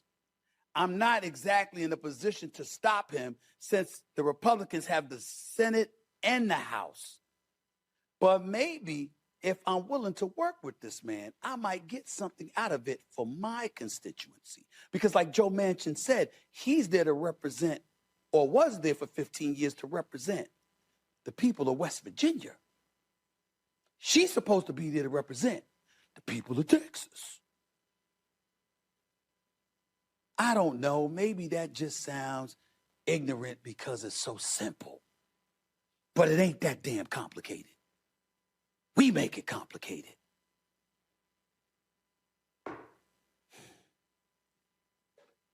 Damn, it's frustrating. It really can be. All right, two things Stephen A. said is correct. He said it's not that complicated and it's simple. Yeah, facts are extremely simple. And he doesn't even know any of the facts. He literally has no clue what he's talking about. None. Okay, so a week ago we addressed it. So then the folks at The Pivot, they got their interview with Stephen A. And so then he decided to comment again on Congresswoman Jasmine Crockett. You know, the other day, because they said I was insulting Jasmine Crockett. Why you got to call out the sister? Because the sister's the one sounding like that. I know she's intelligent. I know she's accomplished. I know she's smart. That's not what I said. What I said was, that's not how you sounded. You sounded belligerent talking about the president. You're a representative representing the state of Texas in your district in Texas. They didn't send you there for that. They sent you there to find a way to get what you can for us while he's in office, while assisting him getting out of office so you could get somebody in there who's more favorable to my district. Same thing with AOC. Same thing with Eric Swalwell in California. Same thing with any elected official. Your job is not to go there and say, derail the president. I could do that. You're a representative. You're an elected official. You're on Capitol Hill. What are you doing? You're supposed to be working. You cannot be working if all you're saying is, I don't care what he comes up with. I'm not agreeing to it. You can't, listen, you can't figure out what, listen, he's the president. I don't like it. But damn, he gonna be here till 2028. I got 100,000, 200,000, 300,000 constituents to deal with. Let me see what I can get.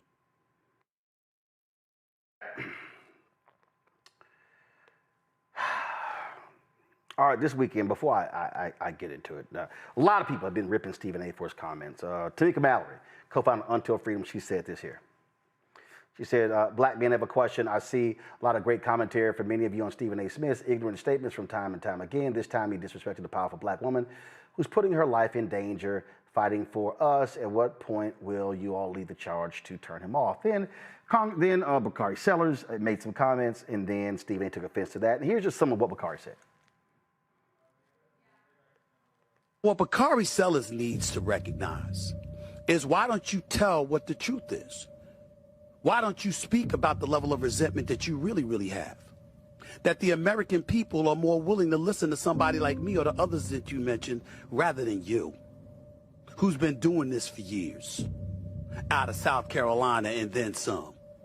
Nobody care what you... So that's a whole bunch of nonsense back and forth. And then I know what it is.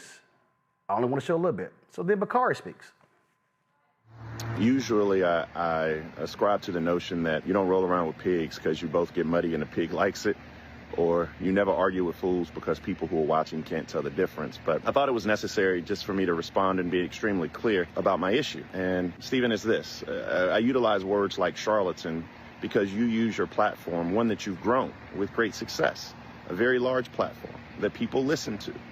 But you use your platform to tear down the people who are actually in our communities doing the work. That is All right, so you can go to social media, you look at Bakhar's full response, okay? See, but I'm not getting to the name calling and getting all this sort of back and forth. I deal in facts. And this is what I've said. I've said this to Stephen A. himself, that Stephen A., you need to deal in facts.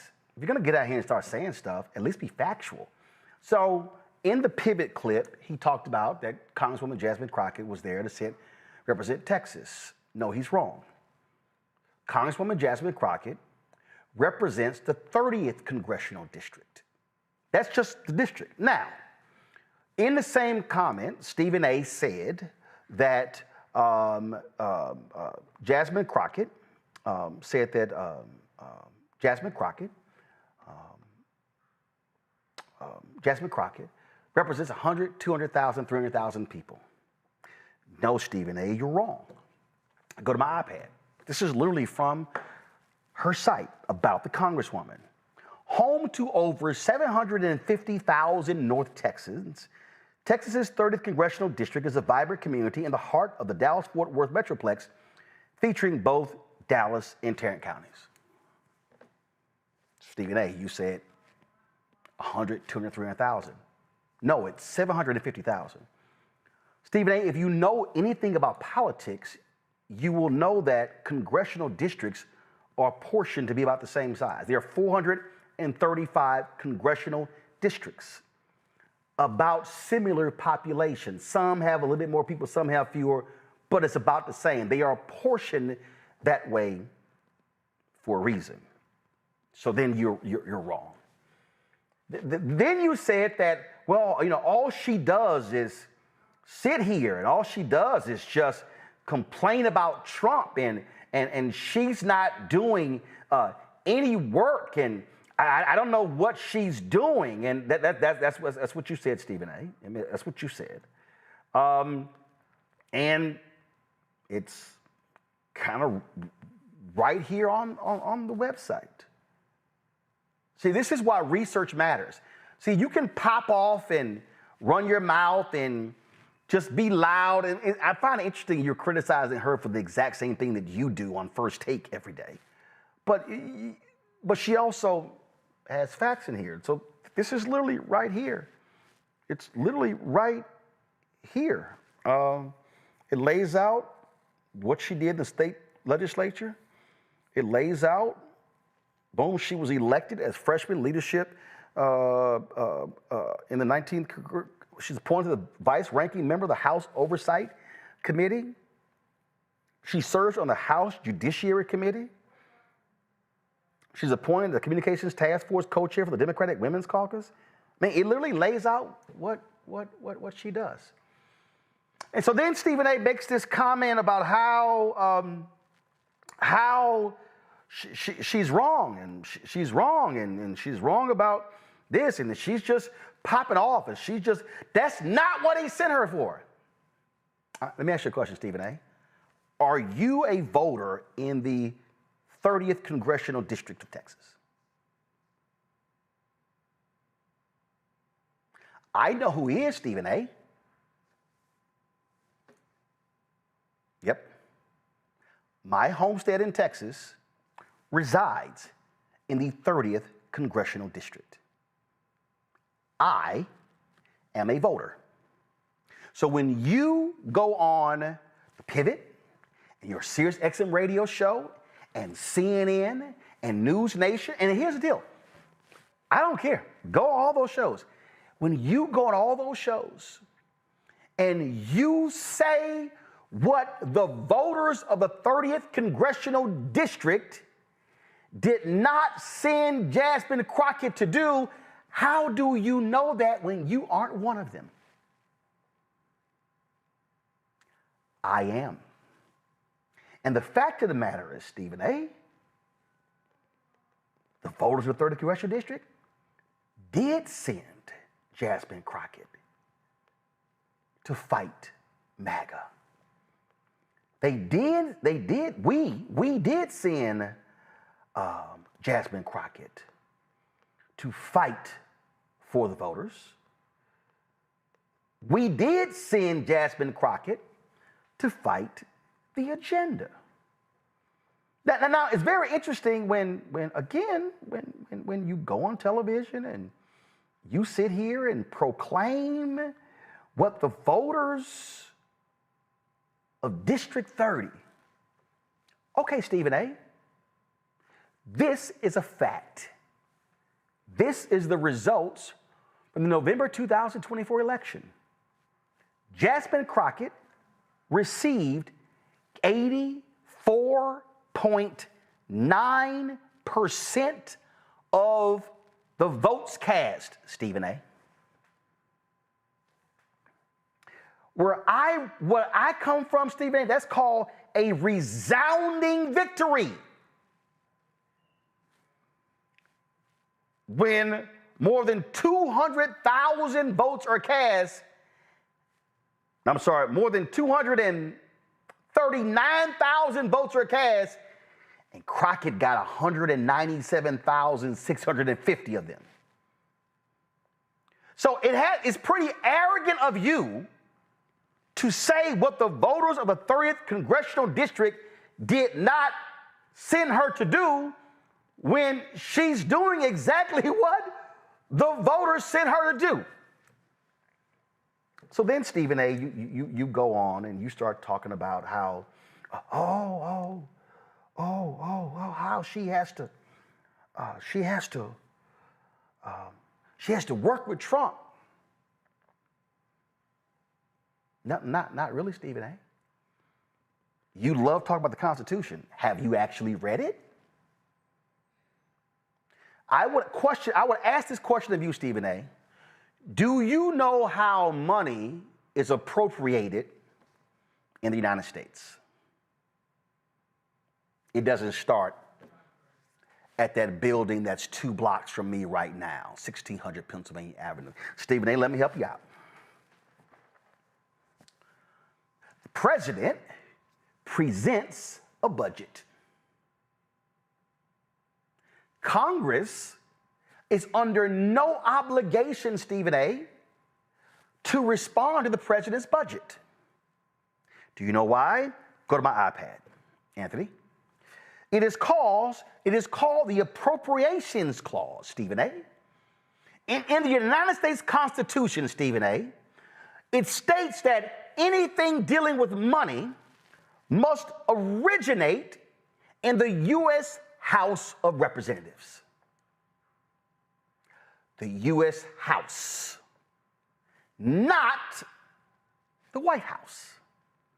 So when you go on and on and on, talking about how she got to work with this man, no, she doesn't, Stephen A., because he doesn't appropriate money. The House does. And when a bill passes the House, Stephen A., it goes to the Senate. And then the Senate could very well pass their own bill. And if they do, the Senate and the House go into conference. They have to reconcile the bills. Once they reconcile the bills, the House revotes, the Senate revotes, and if passed, it goes to the president for a signature. Now, Stephen A., you said that she needs to work with him. You don't know jack about how things work in the House, Stephen A. You said, oh my God, she got to work with him. Okay, that's interesting. Here's an actual letter. See, what I did, Stephen A., was instead of running my mouth, I actually called. I did research. And this is a letter that was sent May 11th, 2023. This was under Biden. And this is a bipartisan effort between Republicans and Democrats to deal with a particular project in Texas. It's dealing with ARPA-H. Look at this. We write to express our strong support in the selection of Texas as ARPA-H's customer experience hub, with Pegasus Park in Dallas serving as the site for physical office space. This right here, Stephen A., is a bipartisan effort. Oh, Stephen, do you see that? That's the signature of Jasmine Crockett. On the right side is the signature of Kay Granger, unfortunately, who has dementia now, no longer a member of Congress. See, Stephen A., the reason I'm quite familiar with Kay Granger, because I covered City Hall in Fort Worth when she was the mayor. And so here's an effort where Jasmine Crockett worked with a Republican from Tarrant County, Texas, to secure this project. That's called working across the aisle. Operative word there, Stephen A., is working. You question, she's just there running her mouth. March 6, 2024 press release. Crockett secures $10.4 million for local projects in first package of government funding for fiscal year 2024. Representative Crockett championed funding for 11 projects that would directly benefit Texas's 30th Congressional District under this bill.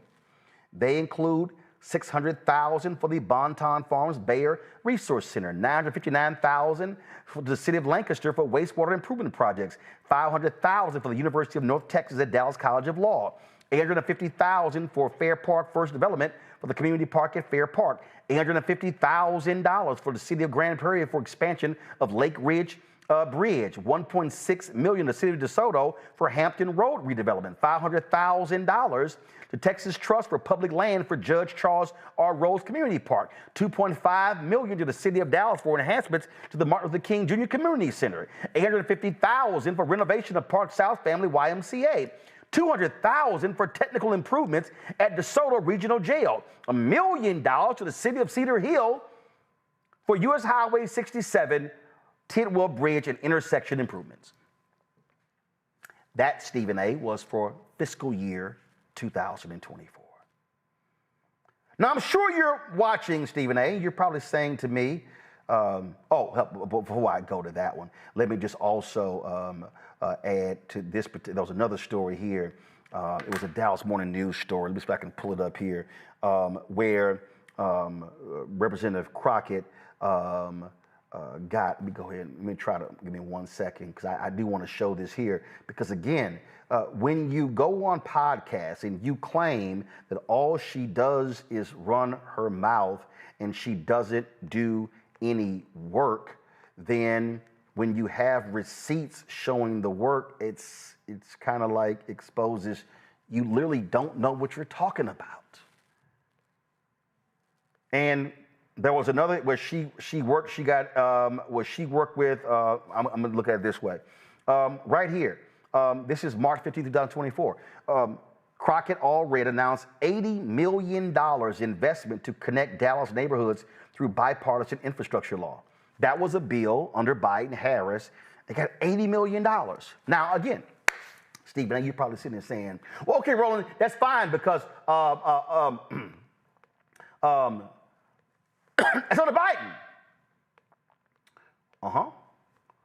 Well, Stephen, you may not be aware, but that was an appropriation bill that Congress was going to vote for. And Trump ordered them not to vote for it.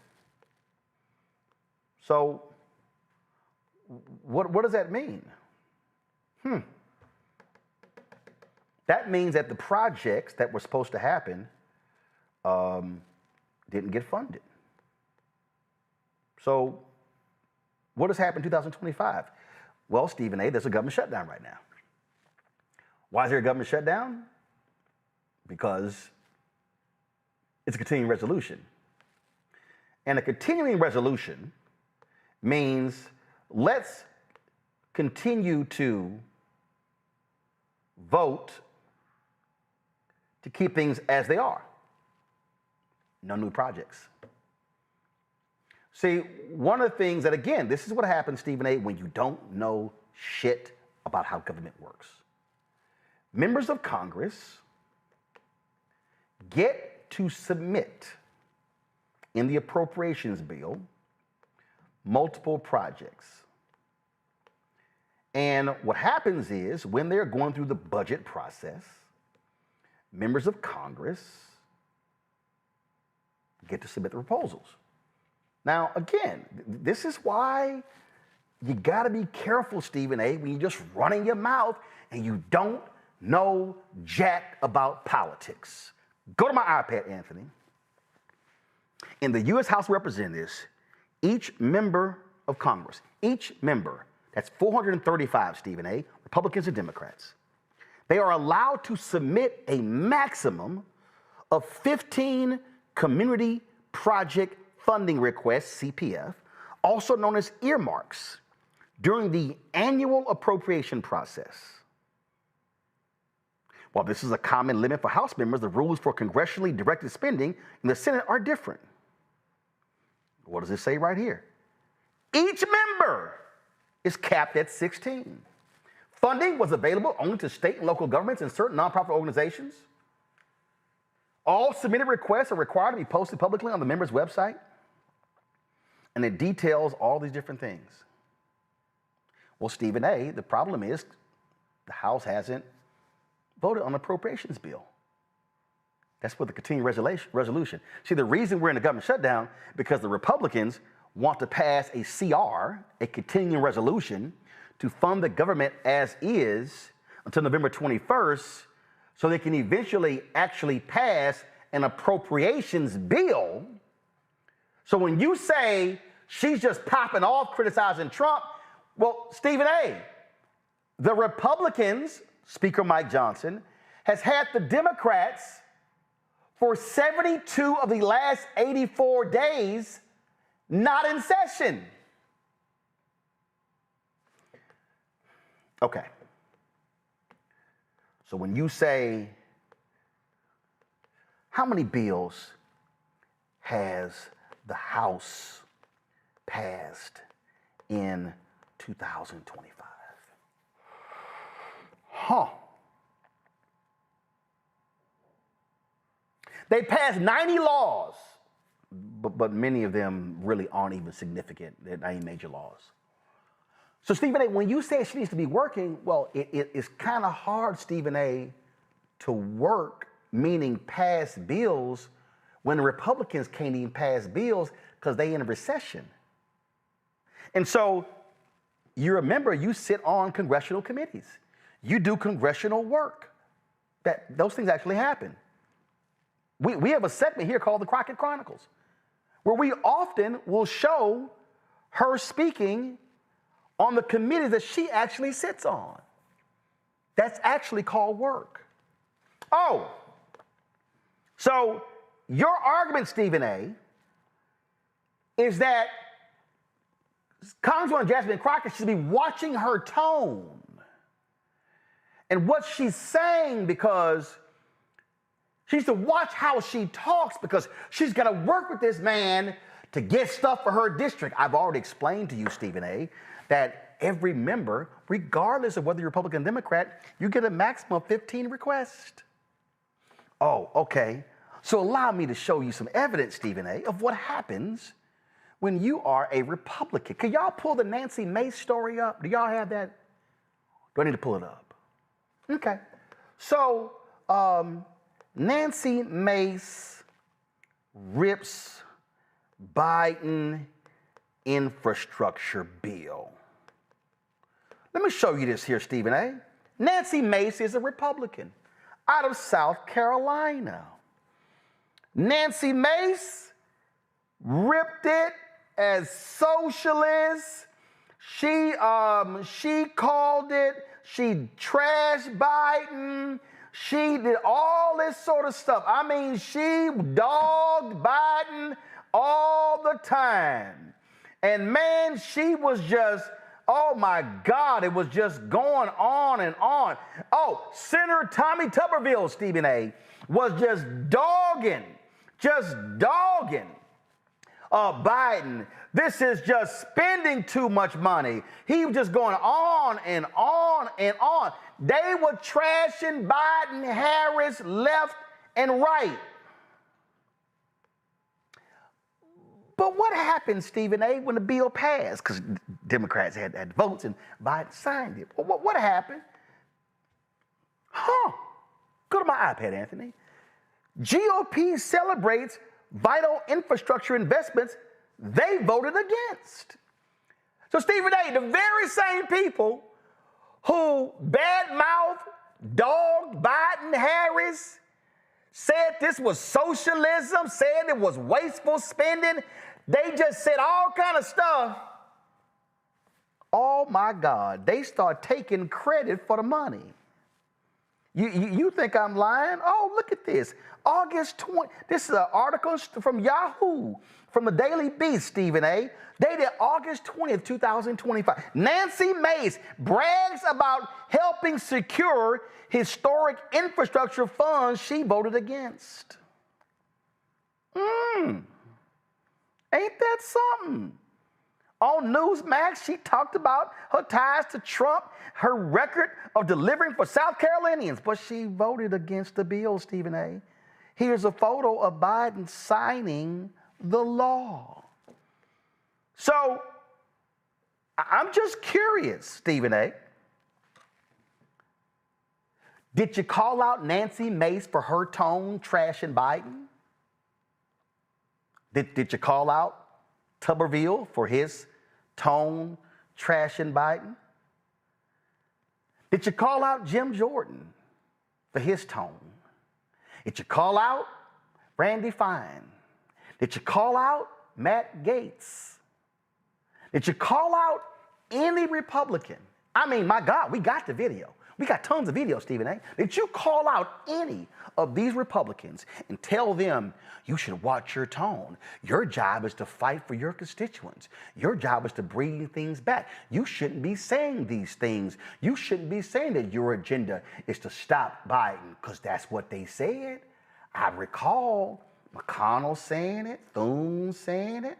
I can recall numerous, Mike Johnson, Kevin McCarthy. We can go on. I can recall so many Republicans trashing Biden, Harris left and right, calling them communists, socialists, Marxists, running the country into the ground financially. Yet when the bill passed, because Biden picked up 13 Republican votes, they took credit. Do y'all have that Biden soundbite?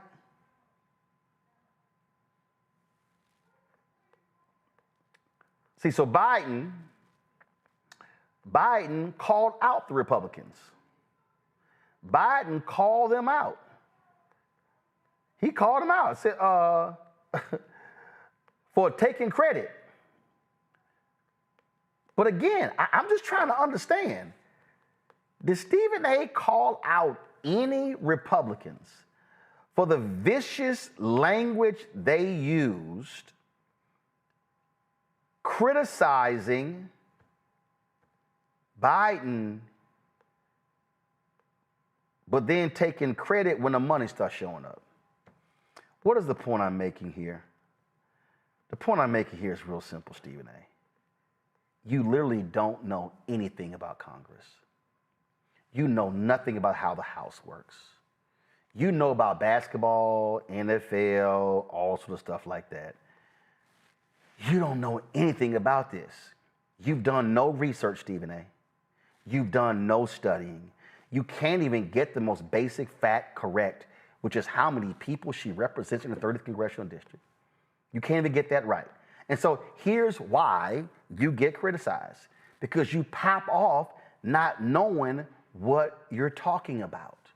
And so you're trying to tell her how she needs to work with Trump when she doesn't work with Trump. In fact, she doesn't even meet with Trump, Stephen A. Trump meets with Democratic congressional leaders. Who is that? House Democratic leader Hakeem Jeffries.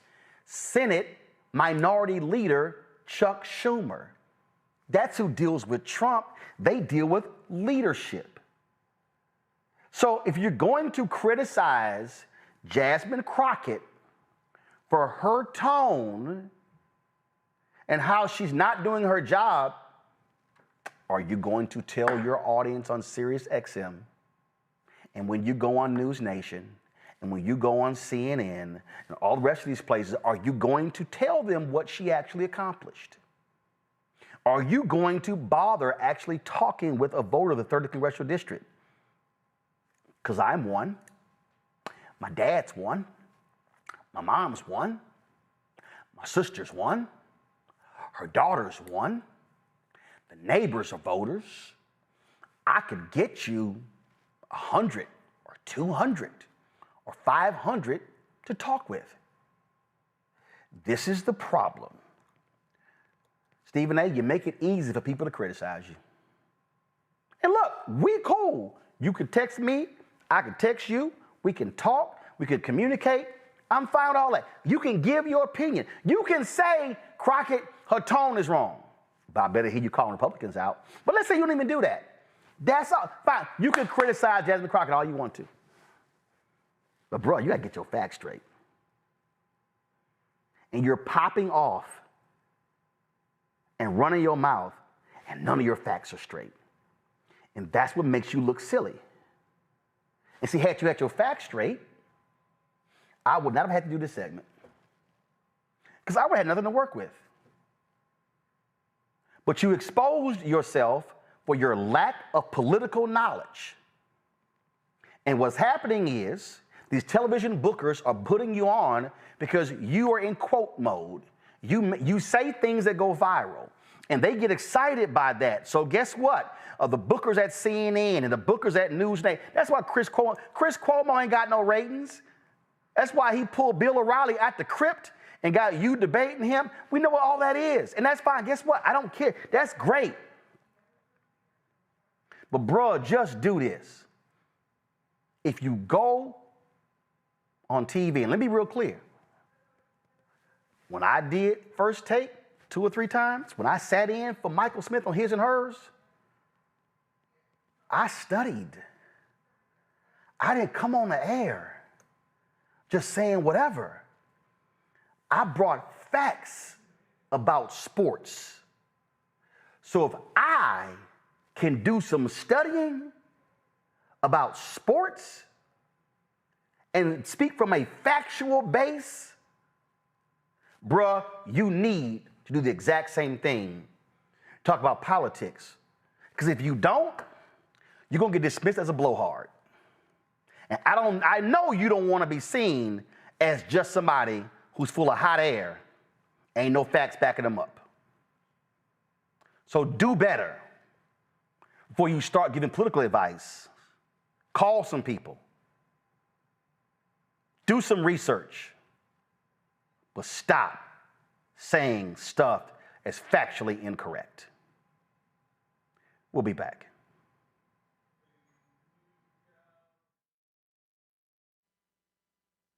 In the military, I gave orders, and they went a lot further than they do around here. If there's one thing I've learned as a mom and foster parent of more kids than I can count, investing in their future isn't a choice.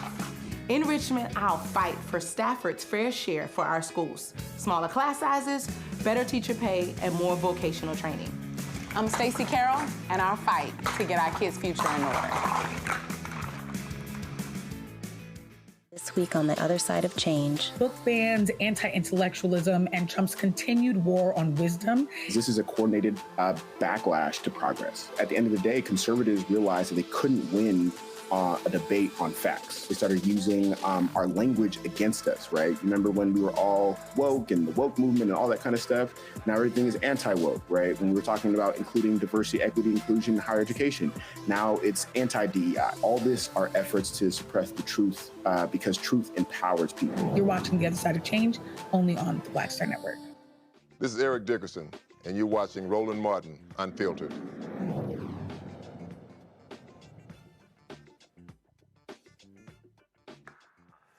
Folks, white and black pastors continue to call out racism, especially with these white pastors and their all of their white Christian nationalism. Here is Bishop Paul Morton of Atlanta. Bless you. I greet you in divine love. Listen, as a black preacher, I'm disappointed by many of our white evangelicals. I just need to know, when did they change their mind? Southern Baptists, white evangelicals, formed in 1845 by white Baptists who split from Northern Baptists over an issue of slavery and racism that Southern Baptists practiced. But in 1995, I thought they broke that racist generational curse because they apologized for their forefathers. Why did they change their mind, or did they believe in their apology? It was wrong how Charlie Kirk died, but to get the Presidential Medal of Honor, to have the flag lowered in his honor, when his message was about degrading black people, to say Dr. Martin Luther King, who sacrificed his life for black freedom, was a bad man, to say he would be scared to get on a plane if he saw a black pilot, he would want to know, is he qualified? To say black women are not as smart as white women. And white evangelicals, that's your hero? Have you allowed a racist, unrepented criminal guilty of fraud, sex abuse, lying, 34 convicted crimes to poison your heart? Many want a law to make America a Christian nation. America is not a Christian nation, but it's a nation with Christians in it, because a racist life does not represent Christianity. Taking from the poor and giving to the rich does not represent Christianity. You should know your Bible. Christianity cannot be a forced law. It must be a choice from the heart, not a shotgun wedding. You have a form of godliness, but denying the power thereof. If there is no love, the Bible says you're like a sounding brass and tinkling cymbal that does not represent God. Well, guess what? Pastor Rick Warren had a few things to say about white folks and racism. You don't like the Bible, because the Bible says you're no better than anybody else, and nobody else is any better than you. You were made in the image of God, but so was everybody else, regardless of their background or their color or their religion or their relationships or whoever they are. You're not any better than anybody else, and nobody's any better than you. You have dignity, and you are deeply loved by God. God has never made a person he doesn't love. God has never made a person he doesn't have a purpose for. God has never made a person who was not made in his image. We believe that. Why? Because the Bible says that. Second thing that we believe is, because of that, racism is sin. It's not optional. Don't call yourself a Christian if you think you're better than somebody else. That's what I just read. Don't call yourself a Christian, because racism is not a skin issue, it's a sin issue. Racism is actually a form of idolatry. It says, I know better than God, and I can choose who's good and who's not. No, you're not. You can't do that, because you're not God, and I'm not God. And so we, in this church, reject all bigotry, all white supremacy. We reject all prejudice. We reject all racism. And so let me just try to be as clear as I can if you're new to Saddleback. If you think prejudice, racism, and bigotry is okay, you're not gonna like this church. You're not gonna like it for three reasons. First, you're gonna have a problem with me as the pastor, because you're not gonna like what I say, because I'm gonna teach what God says, not what you like to hear. And so you're gonna have a problem with me. Now, that was in 2017, responding to the racist murderer Dylan Roof. Now, in 2020, David Platt, the pastor of McLean Bible Church in Virginia, talked about his struggles with racism as a white pastor. There are members and pastors of this church who've made great sacrifices to be here because they're committed to a multi-ethnic community. And so I just want to say from my position, I want to sacrifice more of my preferences as a white pastor. I need to grow in my laying aside of preferences for members of this body because I want Christ to be exalted through increasing diversity in our leadership and our membership. On a related note, I do not want to speak from the Bible on issues that are popular among white followers of Christ while staying silent in the Bible on issues that are important to non-white followers of Christ. That's not faithful pastoring. I actually read this week how studies have shown that white church leaders are less likely to speak and act prophetically on race issues because white church leaders have more to lose when they do. Basically, if you want to draw a crowd in general, stay away from racial issues. And if you want to draw a crowd of white people or black people or this type of person or that type of person, then stay away from saying any one of those types of people is part of the problem on racial issues. Because the reality is people mainly want to be comforted when they come to church. And as people, we're naturally drawn to that which brings the most benefit with the least cost. So if you give people a choice between the church of comfort and the church of comfort, but you need to make sacrifices to change your life, people will choose the church of comfort most every time. Which is why we've designed so much of the church culture the way we have today. And it's why we're so prone not to talk about issues that are uncomfortable to us. And I just want us to see that the Bible doesn't give us that option. Like Amos 5 doesn't give us that option. We cannot truly worship God while we stay silent on injustice in all kinds of areas. And I know as a white pastor, I have blind spots. So I am part of the problem. I need friends and fellow pastors around me from different ethnicities who help me see those blind spots. And I'm committed to listening and learning and loving, laying aside whatever contemporary church growth methodology says is the best way to grow the church, i.e. ignore the issues. I want us to do the exact opposite. I want us to hear God's word clearly on these issues, and then we can trust him with the growth of his church.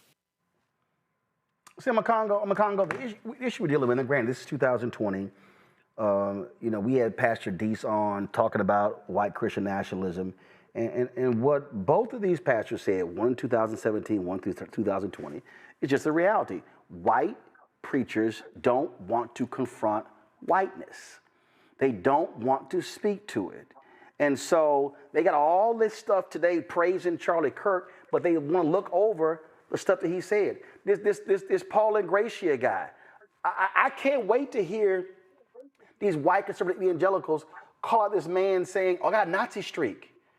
I can't wait to hear him call it racism. They're not, because they prefer his conservative views over his racist views. And some of them actually like both. Yeah, that's real. That's real. And I really feel like at the end of the day, seeing some of these pastors speak up is extremely important, because the way that Trump is looked at as some type of messianic figure, and the way that these evangelicals have used him as a vessel to get so many of their other policies initiated, I feel like that is starting to resonate with some other, white members of the clergy, and they're starting to speak up. But really, at the end of the day, they've been silent for so long. I'm hoping that their words can actually resonate at this point.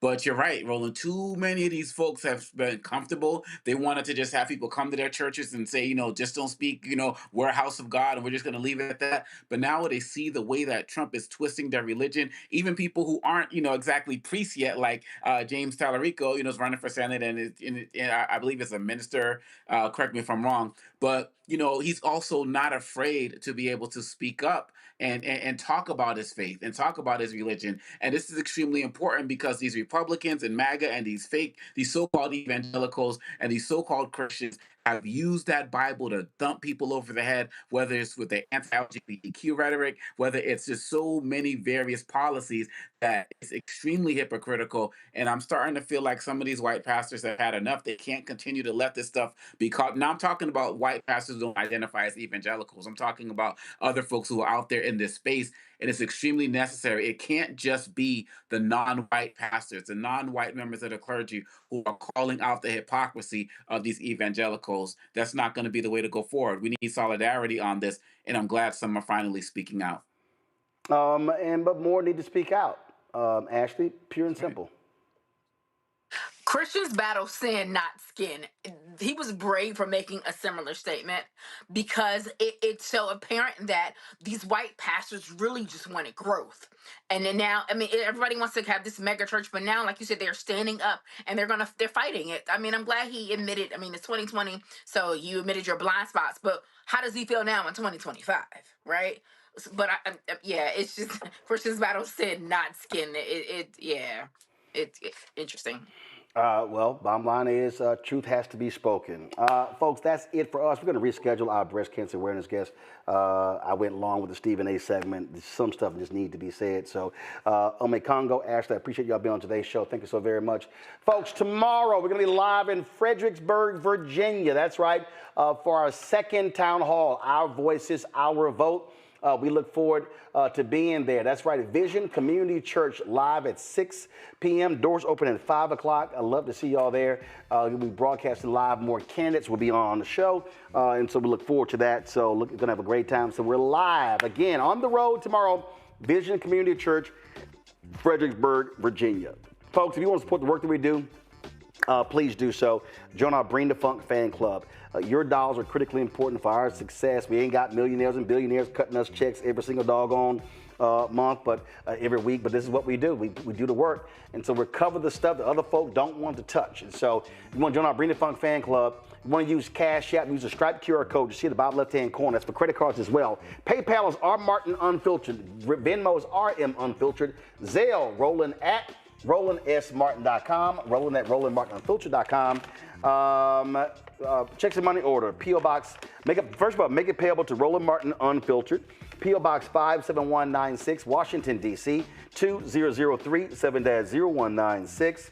Download the Black Star Network app. Apple phone, Android phone, Apple TV, Android TV, Roku, Amazon Fire TV, Xbox One, Samsung Smart TV. Be sure to get a copy of my book, White Fear, How the Browning of America is Making White Folks Lose Their Minds, available at bookstores nationwide.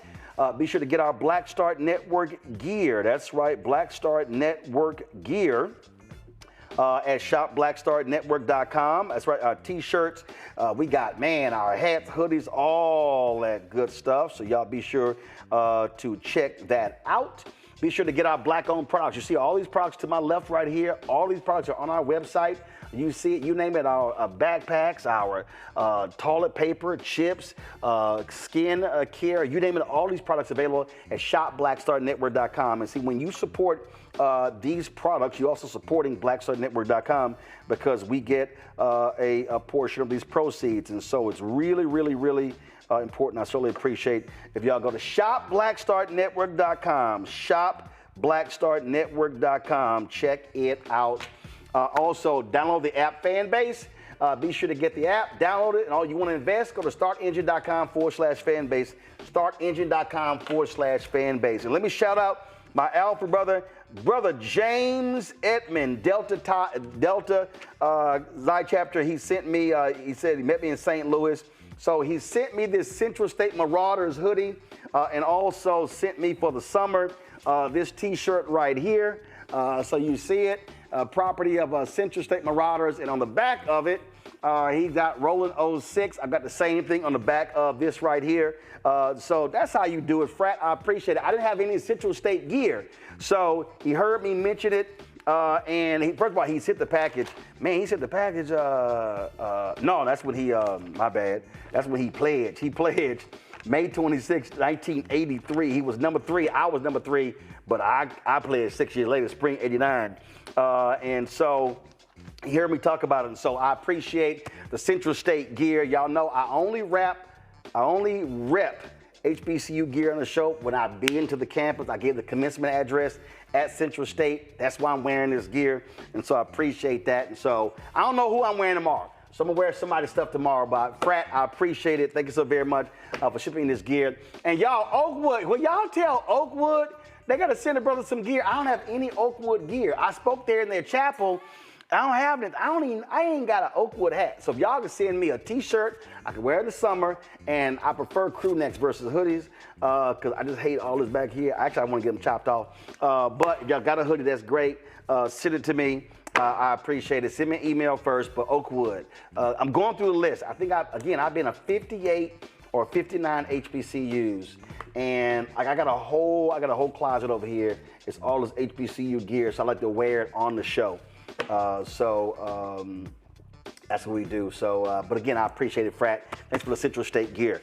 Of course, they located right across the street from Wilberforce, and I gave the commencement there a couple of years ago, and they hooked me up with some. You know what? I'm gonna wear Wilberforce tomorrow.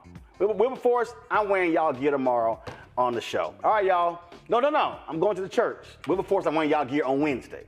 Wilberforce, I'll be rocking y'all gear on Wednesday's Roland Martin Unfiltered. All right, y'all, that's it. I gotta go. My Texans play the Seahawks tonight.